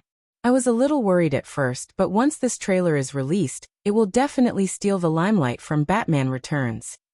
Jeffrey, who was sitting next to Eric, couldn't help but say as he watched the trailer being replayed by the staff, "I think you worried too much from the beginning." Eric said with a smile. He didn't take Warner's Batman Returns seriously from the beginning. In his memory, Warner's Batman movies in the 1990s, except for the first movie that was a hit due to decades of accumulated popularity, The subsequent movies basically followed the path of no return as the cost of production got higher and higher, and the reputation got worse and worse. In the 1990s, the 4 Batman movies changed 3 times, the director also changed 3 times, and a lot of big names were used, but there was still no turnaround. Although Tornado is good enough, we can't underestimate it. Batman Returns has decades of popularity. This is a series that is enough to make fans crazy. Warner invested $50 million in publicity for this movie. Jeffrey looked at Eric's relaxed appearance and began to nag. Eric said, "Jeffrey, haven't you heard that the greater the expectation, the greater the disappointment?" Haha, speaking of crazy, the farce some time ago was really exciting. Jeffrey also shook his head with a smile. He knew what Eric was talking about. The original female lead in the first Batman movie was an actress named Sean Young, but because Sean Young accidentally fell off a horse and broke her arm during the filming, the opportunity fell to Kim Basinger, who was not very beautiful. Batman Returns was a big success, and Kim Basinger, who was only a C-list star, became an A-list superstar. You could imagine how Sean Young felt. So a few months ago, Sean Young suddenly went crazy in front of the Warner headquarters building in a poor-quality Catwoman costume, hoping that Warner would give her the role of Catwoman in Batman Returns. But in the end, she only got the nickname of a crazy woman. When Eric saw the news in the newspaper, he thought that Sean Young was a Chinese, but after checking, he found out that the woman was born and raised in the United States, and the surname, Young, was not a transliteration of the Chinese Yang. He dismissed the idea of helping her, because he thought that she was from the same hometown.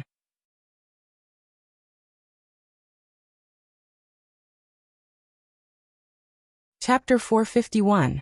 Just 2 days after the trailer for Tornado was completed, the Super Bowl finals, the largest TV craze for Americans, were coming soon. On this day, almost half of the Americans would be watching the National Football League Championship Finals on TV. As the female lead of Tornado, Eric originally invited Joanna Pakula to watch the Super Bowl together at the Pointy Corner Manor and enjoy the trailer for Tornado that he cut together.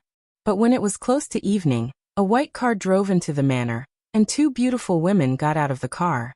"Why are you here together?" Eric looked at Joanna and Virginia, who were holding each other's arms, with some surprise. Virginia was wearing a black V-neck dress. When she heard Eric's words, she glared at him and said, "Why, don't you welcome me?" "Of course not."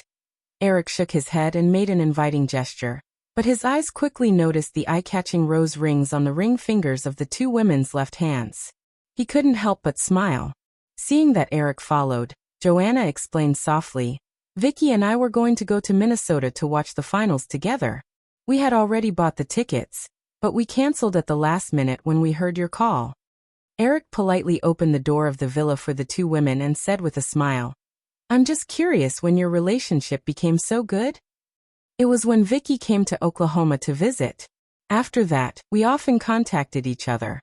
You were so busy, so we couldn't see each other." Eric heard the faint bitterness in Joanna's tone.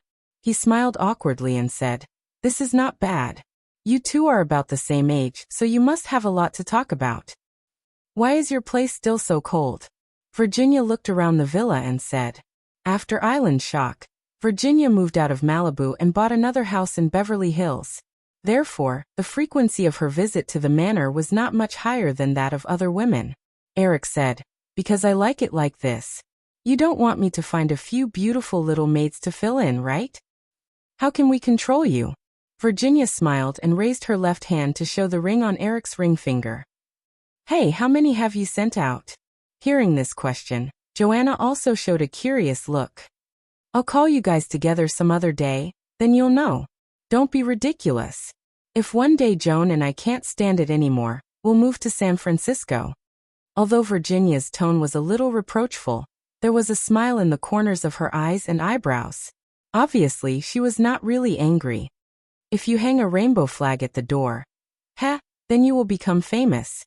The 3 of them chatted and laughed about their daily lives for a while before cooking dinner together. For ordinary Americans, they were more concerned about the outcome of the battle between the Washington Redskins and the Buffalo Bills. However, for the 7 major Hollywood film companies, many of their executives were focused on the upcoming Super Bowl trailer. Warner's Batman, Sony Columbia's Dark War, the prequel starring Tom Cruise, Universal's One Flew Long Life, Fox's Alien 3, and other movies had all chosen to appear at the Super Bowl. The one that received the most attention was undoubtedly Firefly's special effects blockbuster, Tornado, during this summer's release. Compared to several other movies that had started various kinds of publicity early, Tornado had only simply announced the cast list so far. Other than that, Firefly did not disclose any specific information about the movie. Eric, who had always been known for his high production output, did not direct any movies for the whole year last year. The special effects blockbuster that took 2 years to create, one could imagine how much the fans were looking forward to it. The sky had already darkened, but Michael Eisner did not get off work. He still stayed in the office at the headquarters of Universal Pictures, watching the live broadcast of the Super Bowl with several of his confidants. Although he did not say it explicitly, several confidants understood that Michael Eisner was more concerned about Eric Williams' Tornado. After taking over the management of Universal from Panasonic, Michael Eisner managed to barely control the movie giant after a period of iron fist rule. However, he also knew that all this was only temporary. If he could not improve Universal's business situation as soon as possible, the forces that he had suppressed would definitely have a greater backlash. Similar to Michael Eisner, the two heads of Sony and Columbia, Peter Guber and John Peters, also gathered in a luxurious villa in Beverly Hills to watch the Super Bowl together. 2 years after Sony acquired Columbia, they had produced several blockbusters such as Total Memories and Captain Hawk. This summer, they would also release Dark War, the prequel, which they had acquired all the copyrights from Eric. Their sales were booming. However, everyone in the Hollywood circle knew that Sony Pictures had been incurring losses for the past 2 years, and it was a huge loss. Sony Pictures had been making losses in all the big-budget movies. Even if there were some profits, they were basically divided up by famous Hollywood filmmakers like Spielberg. Not only that, Peter Guber and John Peters, these two prodigal sons, had also squandered Sony Pictures' funds on parties, yachts, private jets, and even high-class prostitutes. Sony's chairman, Morita Akio, personally came to the yacht full of Hollywood superstars. After he was complimented by the two men, he did not question Sony's performance. Instead, he was very satisfied with the two men's performance. He even attributed Sony's losses for the past 2 years to the normal fluctuations in performance caused by Sony's acquisition. If it was in the past, Peter Guber and John Peters would not waste such beautiful nightlife time to watch a football game. But since Panasonic forcefully replaced the current management of Universal, these two heads of Sony Pictures also felt the crisis. The Japanese were not fools. If Sony Pictures continued to suffer losses, they would be kicked out of the company by the time Sony's headquarters regained their senses. Other than Sony and Universal, Warner Brothers, Paramount, Fox, and other companies were also closely watching the Super Bowl. Compared to other people's nervousness, Eric was much more relaxed. After dinner, he prepared a lot of snacks with the two women, and curled up on the sofa in the small living room to watch the live broadcast of the final game on TV. Speaking of which, Eric and Joanna were not interested in the Super Bowl. Occasionally, they would make a few comments in a layman's manner, and they would even cheer for any mistakes. On the other hand, Virginia seemed to be a little fanatical. When I was 12 years old, I remember it very clearly. My brother brought me to the Los Angeles Memorial Stadium. Unfortunately, we couldn't get tickets. We could only watch the live broadcast in a small cafe outside the stadium. I even cried because I felt wronged. In order to coax me, my brother used the rest of the money to take me around Los Angeles. We even went to Disneyland. After that, we could only hitch a ride back to New York. Fortunately, nothing happened on the way. Otherwise, I would have regretted it to death. Americans' enthusiasm for the Super Bowl was difficult for outsiders to understand. Many companies or schools would even use Super Bowl tickets as a reward. Eric stroked Virginia's waist comfortingly and said with a smile, "Your brother isn't a good person at first glance. What can happen to him? Your worries are unnecessary." Virginia rolled her eyes at Eric in annoyance. My brother is just a little rough, but he's definitely a very good person. Unlike you, you're born with a good appearance, but inside, you're a playboy. Eric listened to the girls teasing and kissed Virginia's cheek. He smiled and said, I usually think that this is a compliment. Virginia pushed Eric's face away and said, shameless. Although she had a good relationship with Virginia, Joanna felt that she was left out. She could not help but ask, Eric, why hasn't the trailer of Tornado started yet? After the third quarter, we didn't get a good advertising spot, but it doesn't matter. You will definitely be surprised later. As the three of them were talking, the second quarter of the game ended, and the regular commercial break began. Eric was a little surprised to see Apple Computer's laptop advertisement, but thinking of the huge profits that the latest release of the PowerBook had brought to Apple, it was not surprising that Apple would advertise at the Super Bowl.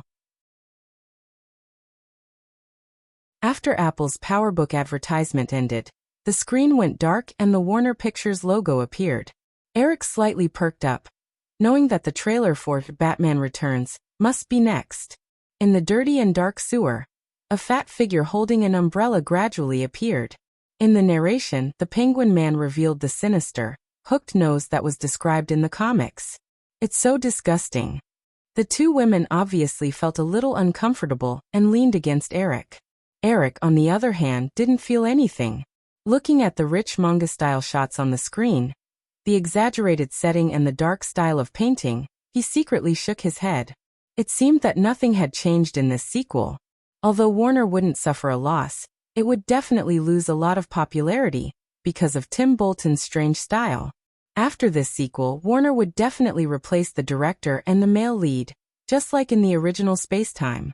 After a few scenes on the TV, Catwoman, played by Michelle Pfeiffer, an urban white-collar worker who fell from a building and was surrounded by wild cats, a crazy woman who was persecuted by her boss, and a sexy Catwoman who stood in front of a shop and let out a strange cat cry with a violent explosion.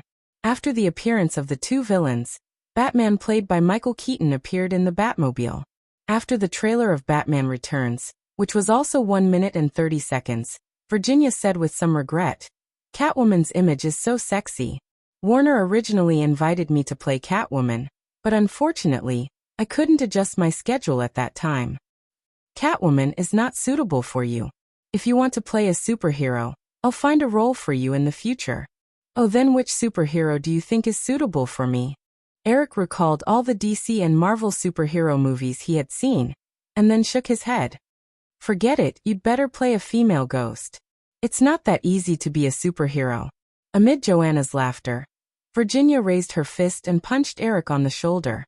In front of the TV of thousands of households in North America, compared to Eric's dull reaction after watching the trailer of Batman Returns, many DC Comics fans were unusually excited.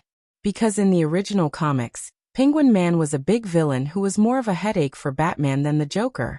He was far more popular than the Joker in the previous movie, and the sexy Catwoman was undoubtedly another very popular character.